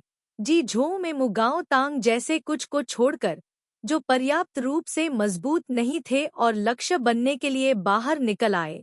वेई शाओ जैसे सभी जागीरदार अभी भी बाहरी रूप से हान राजवंश के अधीन दिखाई देते थे, हमेशा सम्राट के आदेशों का पालन करते थे। जहां तक आंतरिक लड़ाई का सवाल है, जो भी मजबूत होता है वह जीतता है। शाही दरबार बहुत पहले ही इसे नियंत्रित करने की क्षमता खो चुका है। क्या चाओ 9 प्राचीन प्रांतों में से एक? वास्तव में ट्यू क्यू को इस बात में कोई दिलचस्पी नहीं है कि वेई शाओ क्या कर रहा है। आधे महीने से ज्यादा समय तक इस जगह पर आने के बाद उसने आखिरकार उसे देखा। अब उसे सबसे ज्यादा चिंता इस बात की थी कि आगे क्या होगा। दोनों परिवारों के बीच हुए समझौते के अनुसार अब अंतिम चरण को पूरा करने का समय आ गया था, जो सबसे महत्वपूर्ण चरण भी था, शादी। चिंता मत करो मेरी महिला, वेई हो वापस आ गया है, चीजें आसान हो गई है। कल यह नौकर दादी चुंग से मिलने जाएगा और उनसे पूछेगा कि शादी की तारीख क्या तय की गई है। जुआन नुओंग ने टियो कियो को ध्यान से देखा। उसे लगा कि वह चिंतित है। वह तुरंत उसके पास गई और उसे धीरे से सांत्वना दी। मिस, कृपया दरवाज़ा खोलिए। इस समय वेई परिवार की बूढ़ी नानी की आवाज़ दरवाजे के बाहर से गूंजी। जुआन नियांग ने दरवाज़ा खोलने से पहले एक बार फिर जियाओ कियाओ का हाथ कसकर पकड़ा और दादी झोंग को देखकर हैरान रह गई, जिन्हें उसने लंबे समय से नहीं देखा था। दादी झोंग के अंदर आने के बाद उसने जियाओ कियाओ को सलाम किया, फिर तुरंत सीधी खड़ी हो गई और बोली, मार्क्विस वापस आ गया है, शादी कल होगी। यह नौकर यहाँ लेडी को पहले से सूचित करने आया था। अपनी बात समाप्त करने के बाद उसने फिर से सिर झुकाया और जाने के लिए मुड़ी। वेई शाओ अभी वापस ही आई थी जब घोषणा की गई कि शादी कल होगी। इतनी जल्दी क्यों? टियो कियो कुछ पल के लिए प्रतिक्रिया करने में असमर्थ थी, जबकि वह अभी भी आश्चर्यचकित थी। जुआन नुओंग और उसके बगल में नौकरानियां तुरंत खुश और उत्साहित हो गईं। एक के बाद एक उसे बधाई देने के लिए घुटनों के बल बैठ गईं। टियो कियो समझ गई कि वे क्या सोच रहे थे। हर कोई बस इसी शादी का इंतजार करते हुए यहाँ आता है। केवल आधिकारिक समारोह के माध्यम से वह वास्तव में वेई परिवार की बहू, वेई शाओ की पत्नी बन गई। इस कदम के बिना, चाहे वह कितने भी जटिल और बोझिल अनुष्ठानों से गुजरे, वह अभी भी अपनी आधी पहचान ही पा सकेगी और उसे केवल शर्मिंदगी महसूस होगी। इसलिए जब उन्होंने यह खबर सुनी, तो सभी ने चुपके से राहत की सांस ली। टियो कियो के पास मुस्कुराने और उनका आशीर्वाद स्वीकार करने के अलावा कोई विकल्प नहीं था, लेकिन उसका दिल हजारों चिंताओं से भरा था। आने वाली शादी जरूरी नहीं कि बुरी चीज हो। एक बार जब वे दोनों आधिकारिक रूप से पति पत्नी बन गए, तो इसका मतलब यह भी था कि अब से उसकी किस्मत और वेई शाओ नाम का यह आदमी हमेशा के लिए एक दूसरे से जुड़ जाएगा। लेकिन क्या वह वैसा ही होगा जैसा वह अपने पिछले जन्म में जानती थी, और उसके साथ वैसा ही व्यवहार करेगा जैसा उसने दाई कियाओं के साथ किया था? अगर ऐसा है, तो उसे क्या करना चाहिए? उसने इस समस्या के बारे में तब से सोचना शुरू कर दिया था, जब वह दुयेन चाओ से निकली थी। लेकिन अब तक वह अभी भी कोई जवाब नहीं दे सकी है। जुआन नुओंग की खुशी लंबे समय तक नहीं रही, क्योंकि वह जानती थी कि इस शादी में पूरी तरह से उस गंभीरता का अभाव था जो सुक्वान की बेटी के पास होनी चाहिए। पीछे मुड़कर सोचा, क्या सच में सिर्फ एक रात में क्या तैयार किया जा सकता था? जुआन नुंग ने अपने दिल के दर्द को दबा लिया। उसे टियो कियो के सामने दिखाने की हिम्मत नहीं हुई, उसे दुखी करने के डर से। नहाते समय उसने मुस्कुराते हुए कहा, शादी शाओयांग के मुख्य हॉल में होगी। कई प्रतिष्ठित अतिथि इसमें शामिल होंगे। सबसे महत्वपूर्ण बात यह है कि वेई हो युवा और सुंदर है, बहादुर और निर्णायक है। अनगिनत युवतियों ने उसे पहली नज़र में पसंद किया है, लेकिन उसने जांच की, ऐसा लगता है कि उसके अलावा कोई उपपत्नी नहीं है। इतनी सुंदर महिला स्वामी, वेई हो उससे प्यार कैसे नहीं कर सकता? जुआन नुओंग ने टियो कियो की कोमल त्वचा पर सुगंधित मलहम लगाया। उसकी आंखें उसके सुंदर रूप पर रुक गईं। उसकी आवाज प्रशंसा और प्रोत्साहन से भर गई। जुआन नुओंग और नौकरानियों की सेवा में टियो कियो को वह दिन याद आ गया जब वह चली गई थी। नहाना, कपड़े बदलना, बालों में कंघी करना, मेकअप करना। वह दर्पण के सामने खड़ी थी। दर्पण में सुंदर दुल्हन को देखते हुए अचानक अजीब लग रहा था। झूली किस है? झोली चीनी लोगों के 3 प्राचीन सांस्कृतिक अनुष्ठानों में से एक, अन्य 2 शादियों को रात में आयोजित किया गया था, इसलिए इसे एक शादी समारोह कहा जाता था। सूर्यास्त पश्चिम की ओर झुक रहा था।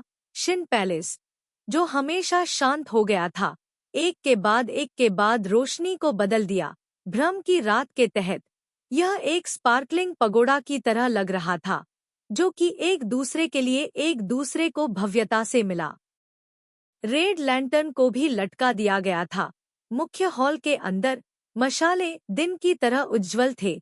कमरे के बीच में एक लंबी काली मेज थी, जिस पर आइटम प्रदर्शित किए गए थे।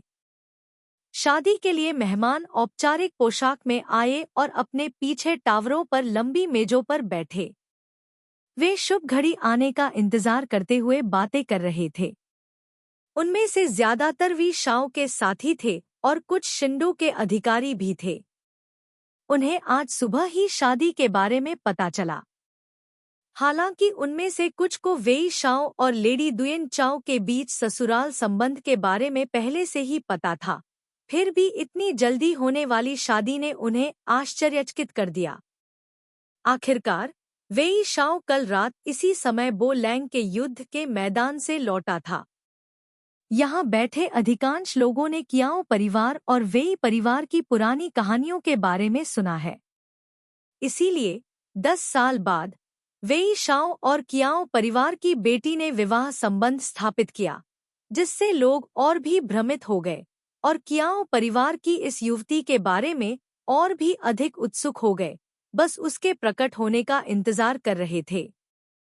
शुभ समय आ गया था। जियाओ कियाओ ने विवाह मंडप में कदम रखा।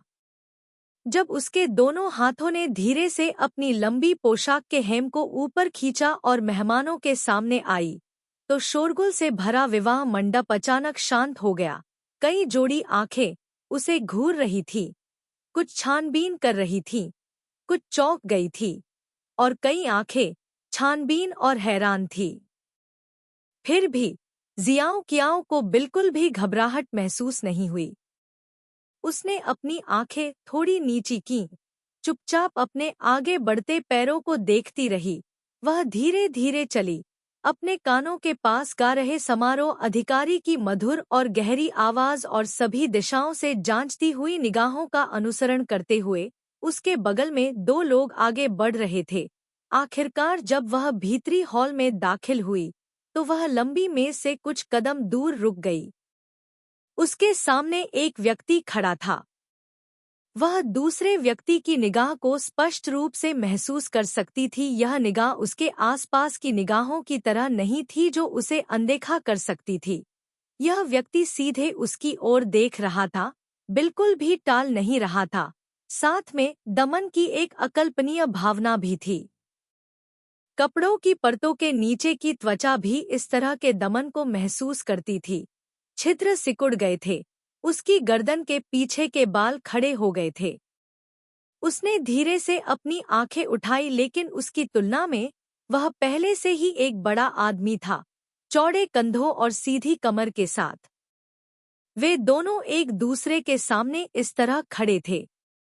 जब वह उसके करीब थी, तो वह और भी छोटी लग रही थी, इस हद तक कि उसे सीधे उसकी आंखों में देखने के लिए अपना सिर पीछे झुकाना पड़ा।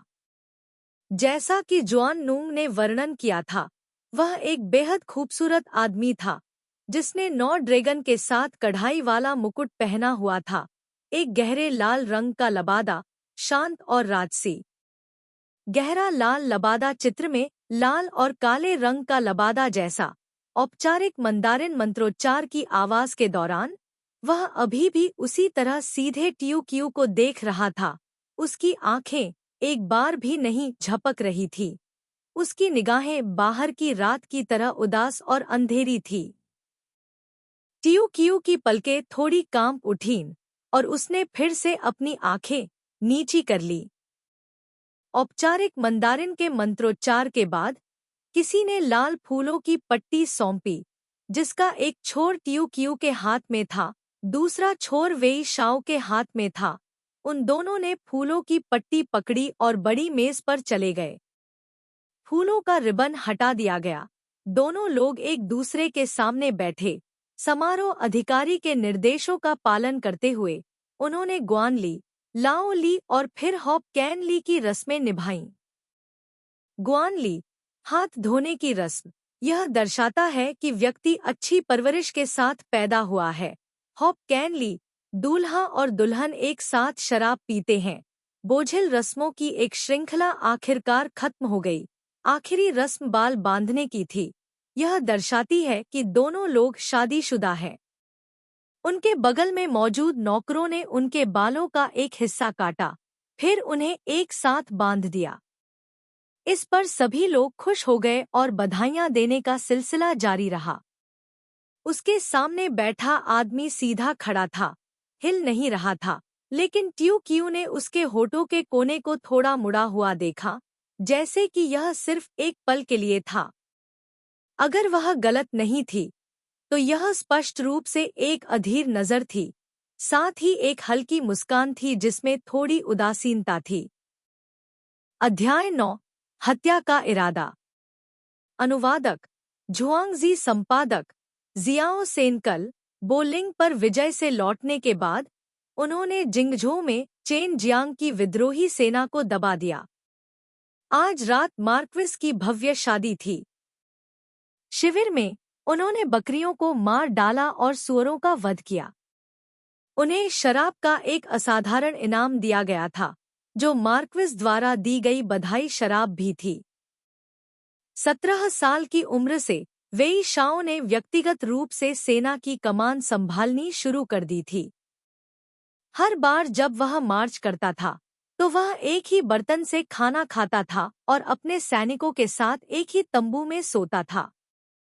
जब वह किसी शहर पर हमला करता था या किसी जमीन पर कब्जा करता था, तो वह हमेशा अपने सैनिकों के लिए एक उदाहरण के रूप में नेतृत्व करने के लिए स्वेच्छा से आगे आता था। लेकिन जब वह अपने सैनिकों पर शासन करता था, तो वह बेहद सख्त होता था और उसका अनुशासन बहुत सख्त होता था। सैनिक उसका सम्मान करते थे और उससे डरते भी थे, और आम दिनों में उन्हें आराम से खाने पीने का मौका कम ही मिलता था। इसलिए आज रात वे सभी दोगुने खुश थे। शहर के बाहर और शिविर के अंदर अलाव जलाए गए थे और हर जगह जोरदार गायन सुना जा सकता था। शराब पीने के आधे हफ्ते बाद अचानक आगे से जोरदार जयकारे की आवाज आई। सैनिक देखने के लिए दौड़े और वेई शाओ को शहर छोड़कर सैन्य शिविर में जाते हुए देखकर आश्चर्यचकित हो गए। बोलिंग को वापस पाने के लिए उनकी बहादुरी भरी लड़ाई के लिए सैनिकों को धन्यवाद देने के लिए पेय पेश किया। शादी की रात सैन्य अधिकारी सैनिकों से मिलने के लिए शहर छोड़ना नहीं भूला। पूरा सैन्य शिविर तुरंत जीवंत हो गया। सभी सैनिकों ने उसे घेर लिया, नवविवाहितों को टोस्ट करने के लिए प्रतिस्पर्धा कर रहे थे। वेई शाओ के चेहरे पर मुस्कान थी, उसकी आत्मा उड़ान भर रही थी। उसने आने वाले किसी भी व्यक्ति को मना नहीं किया। वेई लियांग को डर था कि वह नशे में धुत होकर शादी करना भूल जाएगा, इसलिए उसे बार बार रोकना पड़ा। आखिरकार वह वेई शाओ को शहर वापस भागने में मदद करने में सफल रहा, लेकिन इस समय रात बहुत हो चुकी थी। समारोह के बाद दुल्हन को वापस जा डोंगजा में दुल्हन के कमरे में ले जाया गया, जहां वेई शाओ अक्सर सोता था। अपनी औपचारिक पोशाक उतारने के बाद ट्यू क्यू ने जुआन नोंग और नौकरानियों से कहा कि वे पहले आराम करें। नौकरानियां एक दूसरे के पीछे पीछे बाहर चली गईं, और अंत में केवल जुआन नोंग ही वहां खड़ी रही, जो जाने में हिचकिचा रही थी। जुआन नोंग का पति मूल रूप से क्यू परिवार का एक सैनिक था। जब वह 20 साल की थी, तो उसने एक बेटी को जन्म दिया, लेकिन 1 महीने से भी कम समय बाद उसके पति की एक लड़ाई में मृत्यु हो गई। उसके बाद उसके पति के माता पिता ने उसे स्वीकार करने से इनकार कर दिया और पैसे के बदले में उसकी शादी करने की योजना बनाई। बाद में उन्हें पता चला कि सुकवान हवेली ने हाल ही में एक युवती को जन्म दिया है और वह एक उपयुक्त नर्स की तलाश कर रही है। उन्होंने सोचा कि अगर उसे चुना गया तो इनाम निश्चित रूप से उसे किसी और को बहू के रूप में बेचने से कहीं ज्यादा होगा, इसलिए उन्होंने उसे लाने का एक तरीका ढूंढ निकाला। जुआन नोंग का रूप रंग सुंदर और शरीर स्वस्थ था। टियो कियो की मां ने किसी को पूछताछ के लिए भेजा और पता चला कि वह आमतौर पर विनम्र और सौम्य थी। उसके पति की मृत्यु हो गई थी और उसके सास ससुर केवल उसे बेचना चाहते थे, इसलिए उन्हें उस पर तरस आया। इसके अलावा उसके पति की भी कियाओ परिवार के लिए लड़ते हुए मृत्यु हो गई थी, इसलिए ज्याओ कियाओ की मां भी सतर्क थी। उसने समारोह करने के लिए जादूगर को आमंत्रित किया और उसे ज्याओ कियाओ की गीली नर्स बनने दिया। जुआन नुओंग ने कृतज्ञतापूर्वक एहसान चुकाया और तब से लेकर अब तक खुद को टियो कियो के पालन पोषण में समर्पित कर दिया। अब चूंकि टियो कियो को बहुत दूर जाकर शादी करनी थी, इसलिए वह स्वाभाविक रूप से उसे छोड़ना नहीं चाहती थी, इसलिए वह उसके पीछे चली गई। शादी की रात, जो एक खूबसूरत दिन होने वाली थी, उसमें थोड़ी कमी लग रही थी। जुआन नियांग को वी शाओ की शक्ल याद आ गई। उसका शरीर लंबा और मजबूत था, उसकी भुजाएं बड़ी और शक्तिशाली थी। पहली नजर में उसे पता चल गया कि वह उस तरह का व्यक्ति है जो ब्लेड से खून चाटने का आदी है, और महिला शी जुन का शरीर नरम और कमजोर था। उसकी जांघें उसकी भुजाओं जितनी बड़ी नहीं थी, और वह अभी अभी शादी की उम्र में पहुंची थी। अगर वी शाओ का स्वभाव हिंसक था और वह अशिष्ट व्यवहार करता, तो उसे डर था कि वह उसे परेशान कर देगा। वह बेहद चिंतित थी। हालांकि जुआन नियांग केवल एक नौकरानी थी, लेकिन उसे उसकी आधी मां माना जा सकता था। जियो कियाओ ने देखा कि वह उसे देखती रही, कुछ कहना चाहती थी लेकिन रुक गई, चिंतित भाव के साथ। इसलिए उसके पास उसे सांत्वना देने के अलावा कोई विकल्प नहीं था। जुआन नुओंग ने खुद को मुस्कुराने के लिए मजबूर किया और जियो कियाओ के कान में फुसफुसाते हुए कहा कि जब वेई हो कमरे में प्रवेश करती है, तो उन्हें एक साथ झो गोंग समारोह करना पड़ता है, इसलिए उन्हें नाजुक और कमजोर होना चाहिए और उसके प्यार को उत्तेजित करना चाहिए। एक बार जब कोई आदमी प्यार करता है, तो वह स्वाभाविक रूप से अधिक कोमल व्यवहार करेगा। झो गोंग समारोह, पति और पत्नी एक ही कमरे में रहते हैं, एक दूसरे के साथ यौन संबंध बनाते हैं, बिल्कुल भी अभिमानी नहीं हो सकते। तुम्हें याद रखना चाहिए, याद रखना चाहिए। टियो कियो ने अपनी दादी को बार बार यह कहते हुए सुना, तभी उसे समझ में आया कि वह अभी जाने में इतनी देर क्यों कर रही थी। हालांकि वह 2 जीवन जी चुकी थी, फिर भी उसे इस क्षेत्र में अनुभव की कमी थी। यह सुनने के बाद उसका चेहरा लाल हो गया और उसने सहमति में सिर हिला दिया। तभी जुआन नियांग ने उसका हाथ छोड़ा और सिर झुकाकर दुल्हन के कमरे से बाहर चली गई। आखिरी कमरे में केवल जियो कियाओ ही रह गई थी, जो दूल्हे वेई शाओ के आने का इंतजार कर रही थी। यह एक साफ सुथरा और विशाल बेडरूम था। प्रवेश द्वार को एक व्यक्ति के सिर से भी ऊंची काली स्क्रीन से सजाया गया था, जिस पर बादलों पर सवार 6 ड्रैगन की छवि चित्रित की गई थी, जो बेडरूम को अंदर और बाहर 2 कमरों में विभाजित करती थी। पर्दे के बगल में बड़े पलंग पर एकदम नया लाल गद्दा और तकिया रखा था। बिस्तर साफ सुथरा था और दोनों ओर जेड रंग के पर्दे लटके हुए थे, जो सजावट के लिए और दुल्हन के कमरे में बुरी आत्माओं को दूर रखने के लिए थे। सामने की तरफ बैठने के लिए एक छोटी आयताकार बेंच थी, जिस पर तकिए लगे हुए थे। कमरे के बीच में एक छोटी सी मेज थी। इसके अलावा एक छोटी सी अलमारी थी। दीवार से टिकाने के लिए एक चौकोर संदूक, लैंप स्टैंड पर एक बच्चे की बाह जितनी छोटी लाल मोमबत्तियां जल रही थी। इसके अलावा कमरे में कोई और सजावट नहीं थी। जियाओ कियाओ ने कमरे का जायजा लेना समाप्त किया। बीच में अकेली खड़ी लाल मोमबत्तियों को एकटक देखती रही। शायद इसलिए कि वह जुआन नियांग के बेडरूम के बारे में कहे गए शब्दों से प्रभावित थी, वह बेसुध होकर सोच रही थी। पहले तो जियाओ कियाओ को लगा कि यह कोई बड़ी बात नहीं है, लेकिन अब वह धीरे धीरे घबरा रही थी। अपने पिछले जीवन में कई सालों बाद जियाओ कियाओ चुपके से अपनी चचेरी बहन दा कियाओ से आखिरी बार मिलने गई थी। उस समय वेई शाओ ने खुद को सम्राट घोषित कर दिया था। उसके बगल में एक महिला थी जिसके बारे में कहा जाता था कि वह बहुत कृपालु है, लेकिन दा कियाओ नाममात्र की उसकी पत्नी थी। लेकिन उसे परवाह नहीं थी। उसे अपने आप जीने या मरने दिया। यह उस मुलाकात की वजह से भी था। टीओ क्यू को अभी पता चला कि जब से दाई क्यू ने उससे शादी की है, तब से उसने उसे एक उंगली से भी नहीं छुआ है।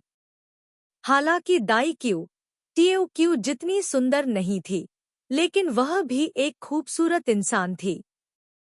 फिर भी उसने उसे एक बार भी नहीं छुआ। कोई देख सकता है कि वह क्यू परिवार से कितनी नफरत करता है। पहले से ही इतनी नफरत करते हुए भी वह क्यू परिवार की बेटी से शादी करने के लिए सहमत हो गया, जिससे साबित होता है कि वह एक बहुत ही षड्यंत्रकारी व्यक्ति था और धैर्य रखना जानता था, ऐसा कुछ जो सामान्य लोग शायद नहीं कर सकते। यह उसकी पिछली जिंदगी में उसके बारे में यही धारणा थी, इसलिए टीयू क्यू को लगा कि आज रात वेई थ्यू शायद उसे छू भी नहीं पाएगा। जब तक उसके पास कुछ नहीं है, तब तक चीजें बाद में आसान होंगी। लेकिन अगर कुछ हो जाए तो क्या होगा? अगर वह उसके साथ संभोग करता है, तो उसके शरीर और वजन के साथ बस थोड़ा सा जोर से बैठने से उसे खून की उल्टी हो सकती है। अगर वह अच्छे मूड में नहीं है एक उच्च संभावना है, जब उसकी पशु प्रवृत्तियां भड़क उठती हैं, तो उसके शरीर के साथ जो पहले से ही विवाहित है लेकिन वास्तव में उसके 15 साल के होने में अभी भी 2 दिन बाकी हैं, उसे डर है कि वह इसे सहन नहीं कर पाएगी।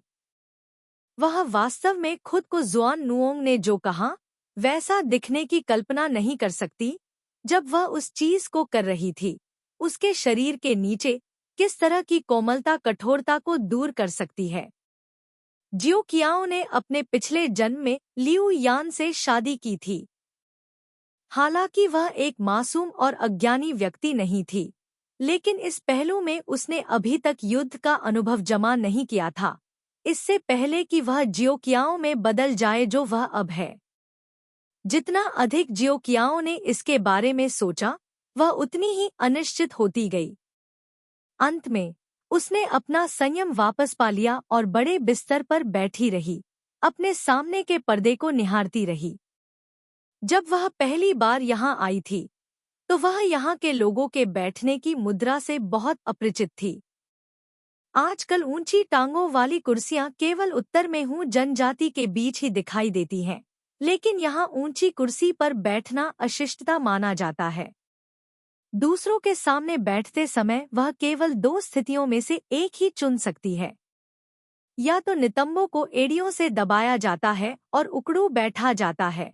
यह बैठने की स्थिति हर दिन अपेक्षाकृत आरामदायक होती है।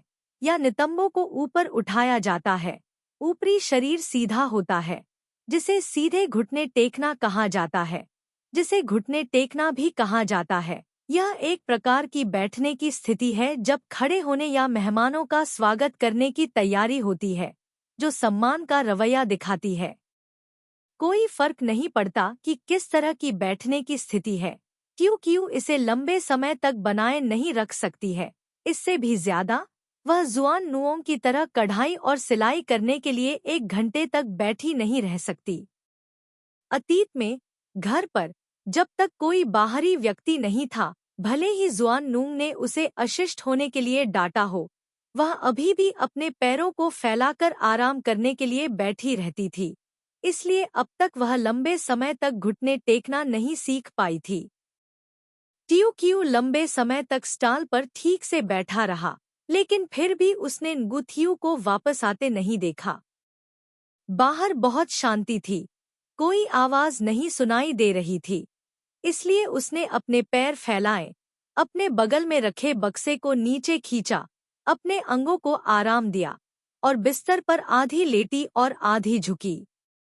बाहर ठंड बहुत थी, लेकिन कमरे में गर्म कोयले का एक बर्तन था, गर्म, और हवा में धूप की हल्की खुशबू भरी हुई थी। कल रात उसे ठीक से नींद नहीं आई, आज भी वह दिन भर की रस्में निभाने से थक गई थी। धीरे धीरे ट्यू क्यू थक गई। जब वह सोने ही वाली थी, अचानक उसे बाहर शोर सुनाई दिया। कोई आया। फिर उसने बाहर नौकरानी को पुकारते हुए सुना, दक्षिणी सेना वापस आ गई है। नाम क्वान वह उपाधि है जो नौकरों और रखैलों को घर के पुरुष मालिक को पुकारना पड़ता है। इसका विपरीत नु क्वान है। ट्यू क्यू की तंद्रा तुरंत उड़ गई। उसने अपनी आंखें रगड़ी, जल्दी से पलटी और बिस्तर पर रेंगते हुए वापस घुटनों के बल बैठ गई। उसके तुरंत बाद उसने दरवाजा खुलने की आवाज सुनी। अपना सिर उठाया, पर्दे के पीछे एक लंबा व्यक्ति देखा जो अपने पैरों पर अस्थिर लग रहा था, लड़खड़ा रहा था जैसे कि गिरने वाला हो। ट्यू क्यू चौंक गई और जल्दी से उठकर बैठ गई। बिस्तर से उठने की तैयारी कर रही थी जब वह व्यक्ति सीधा खड़ा हुआ, पर्दे के बीच से चला गया और उसके सामने आ गया। क्या यह वेई शाओ था? ऐसा लग रहा था कि उसने काफी शराब पी रखी थी। उसका तीखा और ठंडा चेहरा अब थोड़ा लाल हो गया था। अंदर आने के बाद वह सीधे अंदर गया, अपनी टोपी और कोट खुद ही उतार दिया। स्वूश! थड़! उसने उसे ड्रेसिंग टेबल पर फेंक दिया। जियाओ कियाओ पर नजर डालने की भी जहमत नहीं उठाई जो अभी भी विपरीत बिस्तर पर आधा घुटने टेक रहा था। घूमा और बड़े बिस्तर की ओर चला गया। एक हाथ से पर्दा उठाया, जेड़ के टुकड़े एक दूसरे से टकराए, जिससे तीखी आवाज आई। फिर जूते बैंग बैंग की आवाज जमीन पर गिरी। फिर कमरा शांत हो गया। जियाओ कियाओ ने उसे सीधे बिस्तर पर चढ़ते देखा, ऐसा महसूस करते हुए कि वह पलक झपकते ही सो गया था। उसकी तनी हुई पीठ आखिरकार ढीली पड़ गई। उसने चुपके से एक सांस छोड़ी। उसकी आंखें बिस्तर पर वेई शाओ को घूर रही थी, धीरे धीरे अपनी घुटनों की स्थिति में वापस आ रही थी। शायद वह वास्तव में सो रहा था, या शायद वह नशे में था। काफी देर बाद जियाओ कियाओ ने धीरे से अपने पैरों को फैलाया, अपने हाथों को मुट्ठी में बांधा और धीरे से अपने सूजे हुए और दर्द वाले पैरों की मालिश की। अपनी पिछली आधी लेटी हुई मुद्रा में वापस आ गई। ठीक उसी तरह एक व्यक्ति बिस्तर पर लेटा था, एक व्यक्ति बेंच पर बैठा था। वे दोनों सुरक्षित और स्वस्थ थे। कमरे की हवा शुरू से ही जलाई गई धूप को छोड़कर वी शाओ के शरीर से शराब की गंध के साथ हल्की सी मिश्रित थी। बहुत देर तक इसकी गंध लेना अब अप्रिय नहीं लगता, लेकिन मेरा दिमाग थोड़ा चक्कर खा रहा है। रात हो चुकी है। ट्यू क्यू बस बिस्तर पर टिकी बैठी थी, कभी कभी झपकी ले लेती थी, कभी कभी वह अचानक जाग जाती, अपनी आंखें खोलती और देखती कि वेई शाओ अभी भी ऊंचे बिस्तर पर लेटा हुआ है, फिर आराम करती और झपकी लेना जारी रखती। और ऐसा ही चलता रहा जब तक कि वह ठंड से जाग नहीं गई। खिड़की के बाहर अभी भी अंधेरा था। मोमबत्ती की शेष लंबाई को देखते हुए संभवतः अब यह लगभग चौथा पहर हो गया है। बर्तन में कोयला लगभग बाहर था, केवल थोड़ी गर्मी का उत्सर्जन करते हुए कमरा ठंडा हो गया था। बाहर ठंड तुरंत अंदर आ गई थी। जियो कियाओ का पूरा शरीर कांप रहा था। उसके दो हाथों ने एक दूसरे को कसकर गले लगाया, धीरे से अपनी बाहों को रगड़ने के लिए, जो कि वह पूरी तरह से हंसती हुई थी। स्टाल बेडरूम में उस समय अभिजात वर्ग के रीति रिवाजों के अनुसार एक पति और पत्नी ने एक ही बिस्तर साझा किया था या नहीं, वहां हमेशा दो कंबल के साथ अभी भी एक कंबल को ढकने के लिए तैयार था। बिस्तर का अंत वेई शाओ के पैरों के बगल में खड़ा था। लाल क्योंकि शराब अब कम हो गई है, शायद इसलिए कि मंद रोशनी बिस्तर के कोने तक नहीं पहुंच रही थी। उसका चेहरा अभी भी अजीब तरह से शांत दिख रहा था। उसकी मोटी काली तलवार जैसी भौहें आंखों को ज्यादा भा रही थी। उसकी आंखें बंद थीं, गहरी नींद में सो रही थी। जियाओ कियाओ ने सांस लेना बंद कर दिया, आगे की ओर झुकने की कोशिश कर रही थी। उसका शरीर उसके पैर से थोड़ा टकराया, एक हाथ से आगे बढ़कर बिस्तर पर उसके करीब आ रहे कंबल को उठाने का इरादा रखते हुए जब वेई शाओ अचानक जाग गया, उसकी आंखें आश्चर्य से चौड़ी हो गईं। फिर उसके कानों के पास तलवार के म्यान से बाहर निकलने की स्विश ध्वनि सुनाई दी, इससे पहले कि वह स्पष्ट रूप से देख पाती कि क्या हो रहा था। वेई शाओ ने पहले ही तकिए के नीचे से एक लंबी तलवार खींच ली थी और बिस्तर से कूद गया। तलवार की नोक की ठंडक उसके कान के ठीक पास थी और तलवार की नोक उसकी गर्दन के ठीक पास थी। सारी हरकतें पलक झपकते ही हो गईं। टियो कियो का शरीर अकड़ गया। वह साफ साफ महसूस कर सकती थी कि तलवार की ठंडी नोक उसकी गर्दन पर दबाव डाल रही है और उसकी त्वचा के नीचे के बारीक बाल खड़े हो गए। यह ठंड कमरे में मौजूद ठंडी हवा से बिल्कुल अलग थी। वह तलवार की धार से हल्की जंग लगी गंध भी सूंघ सकती थी। वह जानती थी कि यह खून की गंध है। जियाओ कियाओ ने धीरे से अपना सिर घुमाया और उसकी नजरों से नजर मिलाई। उसकी आंखें अब लाल रक्तवाहिकाओं से भरी हुई थी, जिससे एक हल्की जानलेवा आभा प्रकट हो रही थी। मुझे थोड़ी ठंड लग रही है, मैं बस एक कंबल लेना चाहता था। मुझे उम्मीद नहीं थी कि मैं तुम्हें डरा दूंगी। उसने अपनी आवाज को शांत रखने की कोशिश की, लेकिन उसके दिल में उसे यकीन था कि उसने उसे जरा भी नहीं छुआ था। वेई शाओ ने कुछ सेकंड के लिए उसे देखा, अपना सिर घुमाकर चमकीले लाल रंग से सजे कमरे को देखा, जैसे कि कुछ याद कर रहा हो। उसने अपनी आंखें बंद कर लीं, अपना हाथ उठाकर अपना माथा रगड़ा। उसके शरीर के चारों ओर की जानलेवा आभा आखिरकार गायब हो गई। उसने धीरे से अपनी तलवार नीचे रख दी। अध्याय 10 सम्राट की बुरी नजर। वेई शाओ का तलवार पकड़े हुए हाथ धीरे धीरे नीचे गिरा। तलवार की नोक पहले से ही जमीन की ओर इशारा कर रही थी, लेकिन वह अभी भी उसी मुद्रा में था। उसकी आंखें दृढ़ता से टियो कियो को घूर रही थी। उसकी आंखें बर्फ में जम गई थी, अविचल। शायद ऐसा इसलिए था क्योंकि वह अभी अभी उठा था, या मोमबत्ती की लाल रोशनी की वजह से दूसरे व्यक्ति की साफ आंखें एम्बर की तरह गहरे लाल रंग की हो गई थी। ऐसी दो आंखों से घूरने से जियाओ कियाओ का पूरा शरीर धीरे धीरे तनावग्रस्त हो गया। उसने अब और हिलने की हिम्मत नहीं की। उसकी आंखें अनजाने में चौड़ी हो गईं, बिना किसी गति के दूसरे व्यक्ति की आंखों से मिल गईं। न जाने कहां से हल्की हवा घुस आई थी, कमरे में बह रही थी, जिससे रोशनी टिमटिमा रही थी। मोमबत्ती की रोशनी भी जियाओ कियाओ के चेहरे पर चमक रही थी। अचानक वेई शाओ जाग गया। उसके कंधे थोड़े हिले। उसने देखने के लिए अपना सिर नीचे नहीं किया, बल्कि एक आवाज झटका दी, तलवार को वापस म्यान में रखा, फिर बिस्तर पर चला गया।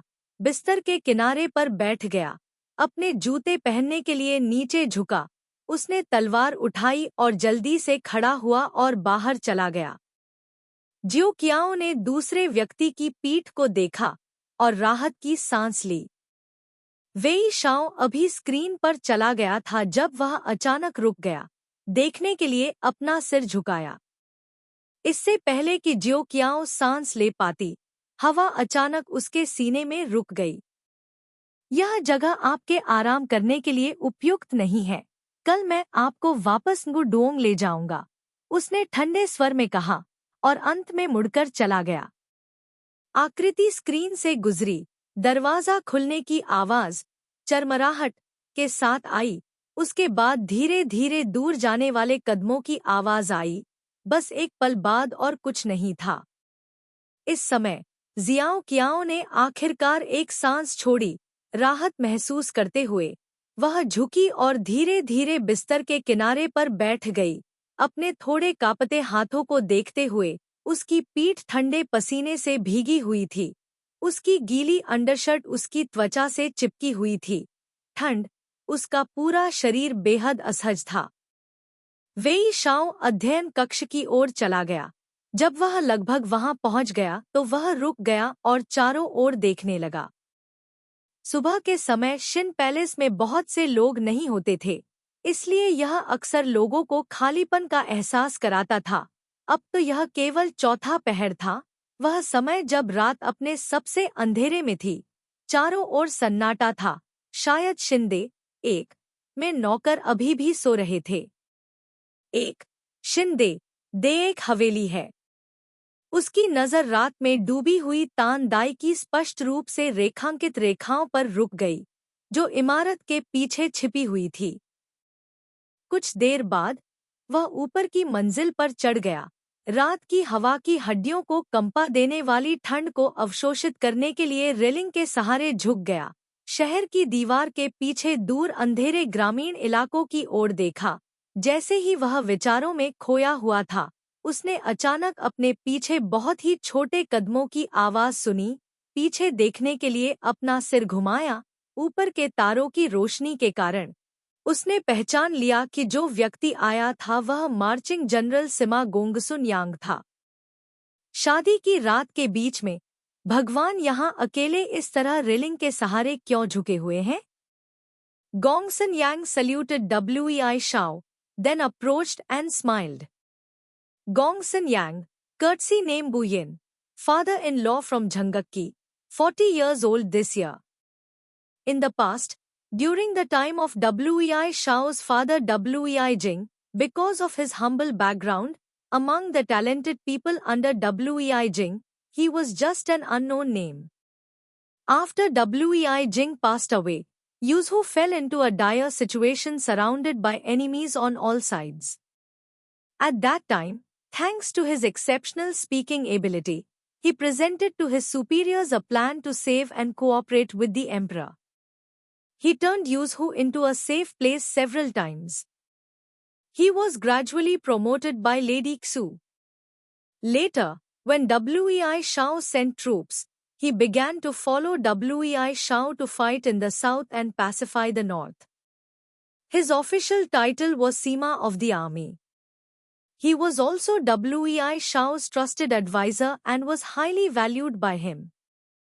This time, the Qiao family in Yanzhou took the initiative to propose a marriage to seek peace. When an envoy came to mention the marriage, Wei Shao was not present. When he returned, he heard that his grandmother Xu महिला ने उसकी ओर से सहमति दे दी। वह शुरू में सहमत नहीं होना चाहता था, क्योंकि दूत अभी कुछ देर पहले ही गया था। वह किसी को भेजकर उसका पीछा करना चाहता था और उसे वापस आकर रिपोर्ट करने नहीं देना चाहता था। जब तक गोंगसुन यांग ने उन्हें लंबे समय तक सलाह दी, वेई शाओ ने आखिरकार उनकी सलाह स्वीकार कर ली और इस शादी के लिए सहमत हुए। सर, आप अपने कंबल को गले क्यों नहीं लगाते हैं और सो रहे हैं? आप यहाँ इस तरह से हवा का आनंद ले रहे हैं। भगवान यहाँ भी वास्तव में प्रशंसा के योग्य है। मेरे स्वामी, ऐसी सुंदरता पाना वास्तव में बधाई के योग्य है। 3. जिसका अर्थ है कि जादुई लुओ थुई के 10 भागों में से सोंग क्याओ 8 भागों के लिए जिम्मेदार है। लुओ शुई, लुओ नदी, जो चीन के शानक्सी से निकलती है, हेनान में बहती है। 4. क्याओ नु, एक प्राचीन शब्द, क्याओ उपनाम वाली एक महिला को संदर्भित करता है। इस अध्याय में ज़्याओ क्याओ को संदर्भित करता है। वेई शाओ की आंखों के सामने उसकी अभिव्यक्ति अभी अभी दिखाई दी, स्पष्ट रूप से बेहद भयभीत।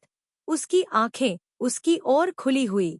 वह स्पष्ट रूप से उसकी पलकें कांपती हुई भी देख सकता था, लेकिन उस छोटे चेहरे पर अभिव्यक्ति अभी भी खुद को शांत रखने की कोशिश कर रही थी। वह एक पल के लिए चुप रहा, फिर शांति से कहा, मैंने अभी अभी गुरु की सलाह सुनी। स्थिति को अस्थायी रूप से आगे बढ़ाने के लिए आप अभी भी क्यों कहते हैं कि यह खुश होने की बात है? कल मैं किसी को उसे नगु डोंग के पास वापस ले जाने के लिए भेजूंगा। कांग टोन डोंग क्षण भर के लिए स्तब्ध रह गया। उसकी ओर देखा कि दूसरे व्यक्ति के चेहरे पर किसी भी चीज की परवाह नहीं थी। वह मुस्कुराया और कहा, यह अच्छा है। हाँ, नाम पर देशद्रोही होने का संदेह है। 5. जल्दबाजी नहीं की जा सकती। आज हम पहले से ही ससुराल में हैं। महिला स्वामी का स्वामी की ओर से बड़ों की सेवा करने के लिए युयांग जाना भी पितृभक्ति को पूरा करने का मामला है। स्वामी भी बड़ी चीजों की योजना बनाने के लिए निश्चिंत हो सकते हैं। एक पत्थर से 2 पक्षियों को मारना एक अच्छी बात मानी जा सकती है। 5. हेनान पर विजय प्राप्त करने के बाद उन्होंने धीरे धीरे योजना बनाई। वेई शाओ ने जवाब नहीं दिया, केवल मुस्कराया। आज रात सितारों को देखते हुए ज्योतिष में सम्राट सितारा गायब हो गया है। सफेद धुआं चारों ओर है। मुझे डर है कि जल्द ही दुनिया अराजकता में आ जाएगी। लोग दुख और पीड़ा में पड़ जाएंगे। गोंगसुन यांग ने आसमान में सितारों को देखने के लिए अपनी आंखें उठाईं। अचानक आह भरी। वेई शाओ ने जिस दिशा में इशारा किया था उसमें देखा। सितारों को तैरते हुए, टिमटिमाते हुए देखा। कोई बदलाव नहीं देखा। उन्होंने उदासीनता से कहा, सर की भविष्यवाणियां देवताओं की तरह हैं। मैंने हमेशा आपकी प्रशंसा की है। गोंगसुन यांग ने अपना सिर हिलाया। मेरे स्वामी मेरी बहुत चापलूसी करते हैं। मैं सिर्फ बोलने की प्रतिभा वाला व्यक्ति हूँ। अगर हम महारत की बात करें तो इस दुनिया में अभी भी एक और व्यक्ति है जिसे मेरा आधा गुरु माना जा सकता है। उनका उपनाम वांग था। उनका दिया गया नाम जिन था। उन्होंने खुद को बूढ़ा आदमी बाईशी कहा। वे मो परिवार के 20वें शिष्य थे। न केवल वे जादू में कुशल थे बल्कि स्वर्ग तक पहुंचना भी जानते थे। वे क्यू हुआंग की चिकित्सा कलाओं में भी बहुत अच्छे थे। 6. उनका गहरा ज्ञान। अगर एक साथ तुलना की जाए तो वे सल्फर और एक उज्ज्वल सितारे की तरह होंगे। उल्लेख करने लायक नहीं। 6. Q Huang.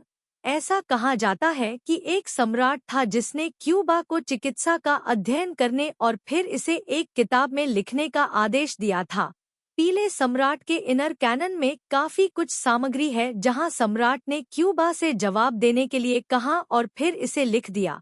इसलिए लोग अक्सर क्यू हुआंग शब्द का उपयोग चिकित्सा शब्द के रूप में करते हैं और इसके लेखक पीले सम्राट क्यूबा को चिकित्सा पेशे के संस्थापक के रूप में भी सम्मानित किया गया था। गोंगसुन यांग ने उत्तर दिया, जब मैं छोटा था तो मैंने मो संप्रदाय में शामिल होने की चाह में पूरे देश की यात्रा की। बाद में स्वर्ग ने मुझे निराश नहीं किया। मैं आखिरकार उस बूढ़े व्यक्ति से मिला। दुर्भाग्य से मेरे गुण अच्छे नहीं थे और मुझे स्वीकार नहीं किया गया। हालांकि मुझे अभी भी कुछ हद तक भाग्यशाली माना जाता था। 3 महीने तक बूढ़े व्यक्ति द्वारा सिखाया जाना पहले से ही जीवन भर का आनंद था। 10 साल पहले मैं भाग्यशाली था कि मुझे सड़क के किनारे फिर से उस बूढ़े आदमी से मिलने का मौका मिला। तभी मुझे एहसास हुआ कि बूढ़ा आदमी इस दुनिया में सब कुछ त्याग कर एक बार फिर दुनिया भर में यात्रा करना चाहता था।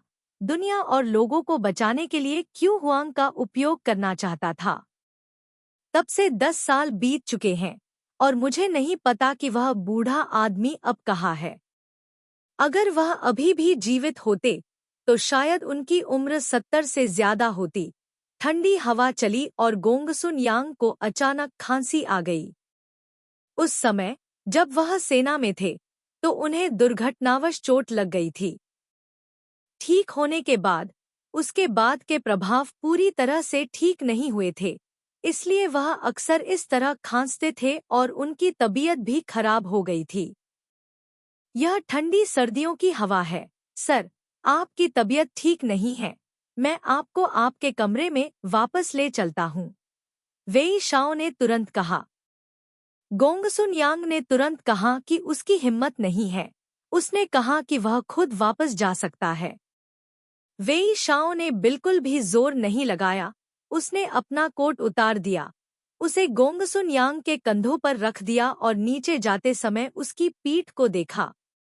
गोंगसुन यांग के चले जाने के बाद वेई शाओ अभी भी अकेले रेलिंग के सहारे झुका हुआ था, सहज रूप से उस नक्षत्र की ओर देख रहा था जिसे गोंगसुन यांग ने अभी अभी उसे दिखाया था। किन साम्राज्य अब अस्तित्व में नहीं था और दुनिया नए बदलावों की ओर बढ़ रही थी। वेई शाओ एक बहुत ही महत्वाकांक्षी व्यक्ति था और उसके दिमाग में धीरे धीरे स्पष्ट दृष्टि उभरने लगी। पीली नदी उत्तर और दक्षिण क्षेत्रों से होकर बहती है। हेलो नदी का दक्षिण मध्य मैदानों के मध्य में स्थित है और उत्तर में झाओ और वेई का प्राचीन यान है। 10 साल पहले, जब से उसके पिता जीवित थे, उत्तरी सरदारों, बड़े और छोटे, को कई बार कदम से कदम पर हराया गया था और शेष लोग चिंता करने लायक नहीं थे। वे जीवित रहने के लिए मुख्य रूप से मजबूत पर निर्भर थे। आज इस विशाल उत्तरी भूमि में केवल जिंगझो चेनजियांग बचा था जो उसके साथ प्रतिस्पर्धा कर सकता था। उसका वर्तमान लक्ष्य जिंगझो को लेना और इस स्थान को जब्त करना था। फिर वह लोंगशी क्षेत्र को हासिल करेगा, जो एक बड़ा अन्न भंडार था, फिर उत्तर, फिर हेनान और अंत में पश्चिम को एकीकृत करेगा।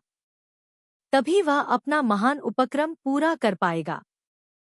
और यानझो उसके लिए भविष्य में दक्षिण जाने का शॉर्टकट था। दोनों परिवार ससुराल वाले बन गए हैं। आज वेई परिवार के प्रभाव से दुयनचाओ में कियाओ परिवार का दर्जा और भी बढ़ जाएगा। दरअसल भविष्य में दक्षिण की ओर अपने रास्ते की रक्षा करना भी कियाओ परिवार के लिए ही है। उनकी दादी तू, जो उनकी पत्नी थी, को हमेशा एक स्वप्न दिखाई देता था। शायद उन्होंने भी इस बात का अनुमान लगाया था, इसलिए उन्होंने क्यू परिवार द्वारा उन्हें खुश करने के प्रयास को स्वीकार कर लिया। बेशक, हालांकि वह खुद बेहद अनिच्छुक था, फिर भी उसने अंत में गोंगसुन यांग की सलाह सुनने का फैसला किया। यही एकमात्र कारण था जिसने उसे इस विवाह को स्वीकार करने में मदद की। 10 साल की उम्र से ही उसने अपने पिता यूझो गवर्नर का अनुसरण करने के लिए घोड़े पर सवार होकर आक्रमणकारी हूणों से लड़ना शुरू कर दिया था, जो युन्नान और शोफांग से आगे तक चले गए थे। उसकी नज़र में उसके पिता भगवान जैसे थे। 10 साल पहले विश्वासघाती क्यू परिवार के कारण उसे अपने पिता और भाई को खोना पड़ा था। उन्होंने इस तथाकथित बात पर भी कभी विश्वास नहीं किया कि संदेशवाहक को बीच सड़क पर रोका गया और पीटा गया, जैसा कि क्यू परिवार ने बताया था। इस प्रकार के लोग जो सुअरों और कुत्तों से भी बदतर हैं, वे ट्रान क्वान ली टूक से अलग नहीं हैं। एक दिन वह उन सभी को नष्ट कर देगा। अब जबकि उसने क्यू परिवार की बेटी से शादी कर ली है, तो यह वास्तव में अपनी ही पीठ पर वार करने जैसा है। इस तथ्य के अलावा कि इस विवाह ने उसे उससे नफरत कर दी, उसे कुछ भी गलत नहीं लगा। क्यों परिवार की उस बेटी के लिए उसने अपनी नजरें बदल ली। जाडुओंग दुल्हन के कमरे की ओर देखा, जहां से वह अभी अभी बाहर निकला था। उसे एक पल के लिए देखता रहा। दूर से पीछे देखने पर खिड़की के नीचे अभी भी मोमबत्ती की रोशनी का एक धुंधला लाल क्षेत्र दिखाई दे रहा था। चारों ओर की काली रात में यह और भी अधिक आकर्षक और देखने में आसान था। कोई केवल उसकी बुरी किस्मत को दोष दे सकता है, वेई शाओ ने ऐसा सोचा। उसके मन में वह शादी में पहली छवि को याद करने से खुद को रोक नहीं सका जब उसने उसे किसी और द्वारा शादी के हॉल में मदद करते हुए देखा, जो उसकी ओर कदम से कदम मिलाकर चल रहा था। उसकी शक्ल भी स्वीकार्य थी। उसके शरीर पर मांस का वजन लगभग 2 टैल था। सहज रूप से उसने अपने होठों को सिकोड़ लिया। वी शाओ के चले जाने के बाद जियाओ कियाओ अब और सोना नहीं चाहती थी। वह भोर होने तक कमरे में सिमटी हुई बैठी रही। वह अभी भी नहीं दिखाई दिया। जब चुन नियांग और नौकरानियां उसका चेहरा धोने के लिए उसकी सेवा करने आईं, तो कमरे में खबर तुरंत फैल गई। कहा गया कि दुल्हन को सैन्य नौकरों का साथ नहीं मिला। शादी की रात के बाद उसे युयांग ले जाया गया। युयांग वेई परिवार की संपत्ति थी, जहां वी शाओ की दादी जू, उनकी विधवा झो और उनकी पत्नी दोनों रह रहे थे। मूल रूप से एक बहू के रूप में उसे अपने पति के बड़ों की सेवा करने के लिए अपने गृहनगर जाना पड़ा ताकि वह अपनी पितृभक्ति को पूरा कर सके। यही एक इंसान होने का तरीका भी था। लेकिन शादी के दूसरे दिन ही उन्हें जल्दबाजी में विदा कर देना, यह सचमुच बहुत शर्मनाक है। पहले तो चुन नियांग ने जियो कियाओ के सामने ऐसा व्यवहार करने की कोशिश की जैसे कुछ हुआ ही न हो, लेकिन फिर वह खुद को रोक नहीं पाई। उसने सभी नौकरानियों को बाहर निकाल दिया, जियो कियाओ का हाथ थाम लिया और आंसू बहाते हुए बोली, नू जून, आज सुबह सुबह मैंने सुना कि रात के चौथे पहर में कोई पेशाब करने गया था और उसने दूर से वेई हो को देखा। वह इतनी जल्दी कमरे से क्यों निकल गया? क्या तुम भूल गई कि मैंने तुम्हें पहले याद दिलाया था? क्या तुमने उसे नाराज कर दिया, इसलिए आज तुमने उसे बिना कुछ कहे यू यांग के पास भेज दिया? चुन नियांग का मतलब था। अभी घर के नौकर इस बारे में गपशप कर रहे थे। शादी की रात वेई शाओ बेडरूम में दुल्हन से संतुष्ट नहीं था, इसलिए आज उसने तुरंत उसे वापस देहात भेज दिया। जियो कियाओ को भी थोड़ी नाराजगी और नाखुशी महसूस हुई, लेकिन अंत में वह यह नहीं कह पाई। वह चुन नियांग को कैसे बता सकती थी? दूल्हा वेई शाओ नशे में वापस आया और उसकी तरफ देखने की भी जहमत नहीं उठाई। वह ऐसे ही सो गया। आधी रात के बाद तक वह बहुत ठंडी हो गई थी। जाग उठा सिर्फ इसलिए कि मैं अपने आप को गर्म रखने के लिए एक कंबल में लपेटना चाहता था। मैं लगभग एक हत्यारे के रूप में उसके द्वारा मार डाला गया था। उम्मीद नहीं थी। मुझे आश्चर्य है कि इस व्यक्ति ने अपनी अंतरात्मा के विरुद्ध कितने काम नियमित रूप से किए होंगे कि वह सोते समय भी इतना सजग रह सकता है। मैंने उसे नाराज नहीं किया, उसने कल रात मुझे छुआ तक नहीं। बस इतना है कि वह मुझे पसंद नहीं करता।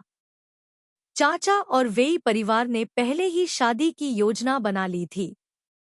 मैंने शादी के लिए खुद को मानसिक रूप से तैयार कर लिया था। इससे कोई फर्क नहीं पड़ता कि मैं ngudoong जाऊं या नहीं, मुझे वैसे भी जाना है, जल्दी या बाद में। चिंता की क्या बात है? जहां तक बाहरी लोगों की बात है, जो भी कहता है, मैं इसे दिल पर नहीं लेता। बहुत दुखी मत हो, इस तरह की बात शायद आखिरी बार नहीं होगी। भविष्य में निश्चित रूप से ऐसी और भी चीजें घटित होंगी। वह जुआन नोंग की आशा को व्यर्थ नहीं जाने देना चाहती थी, इसलिए उसने उसे यह स्पष्ट करने के लिए इस अवसर का लाभ उठाने का फैसला किया। जुआन नियांग, भले ही तुम सिर्फ एक नौकरानी हो, मैंने हमेशा तुम्हें अपनी आधी माँ माना है। अब जब मैंने वेई परिवार में शादी कर ली है, तो तुम ही एकमात्र व्यक्ति हो जिस पर मैं पूरी तरह से भरोसा कर सकती हूँ।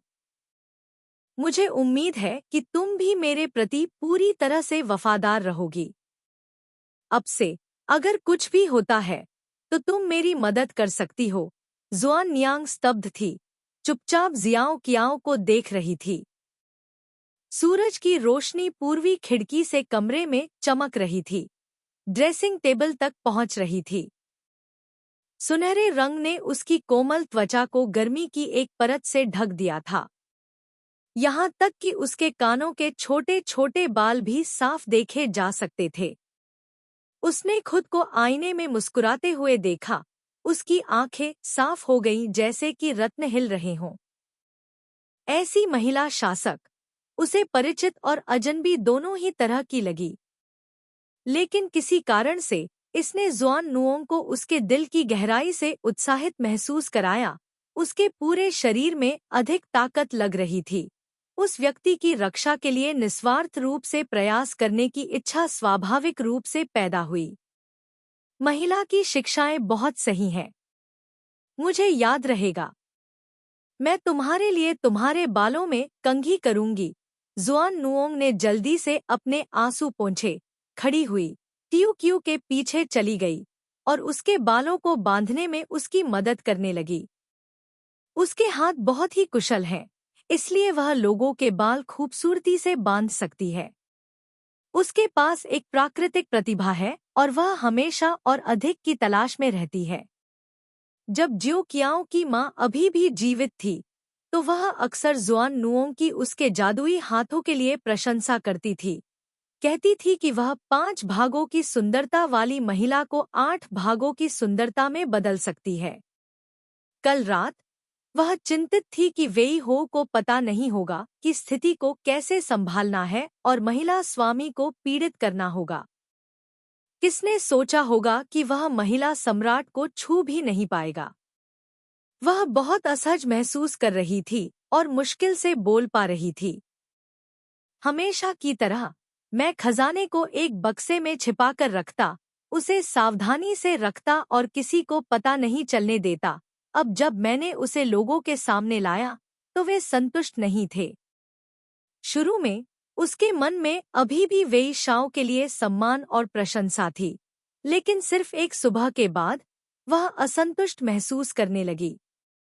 मुझे आश्चर्य है कि वेई हो की आंखें कितनी खराब होंगी कि वह ज्यो कियाओ जैसे खजाने को जाने दे सकता है।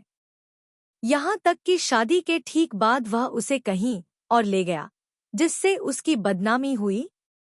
लाल पोशाक कल रात की शादी के लिए उपयुक्त थी, बेशक यह बेहद अलंकृत थी, और इस वजह से इसने जियाओ कियाओ के दिल को छू लेने वाले रूप को भी ढक लिया। आज उसे निश्चित रूप से महिला स्वामी के बालों के बन को सुंदर बनाना चाहिए। भले ही उसे जाना पड़े, उसे सबसे सुंदर दिखना था, बिल्कुल भी बाहर के लोगों के लिए हंसी का पात्र नहीं बनना था।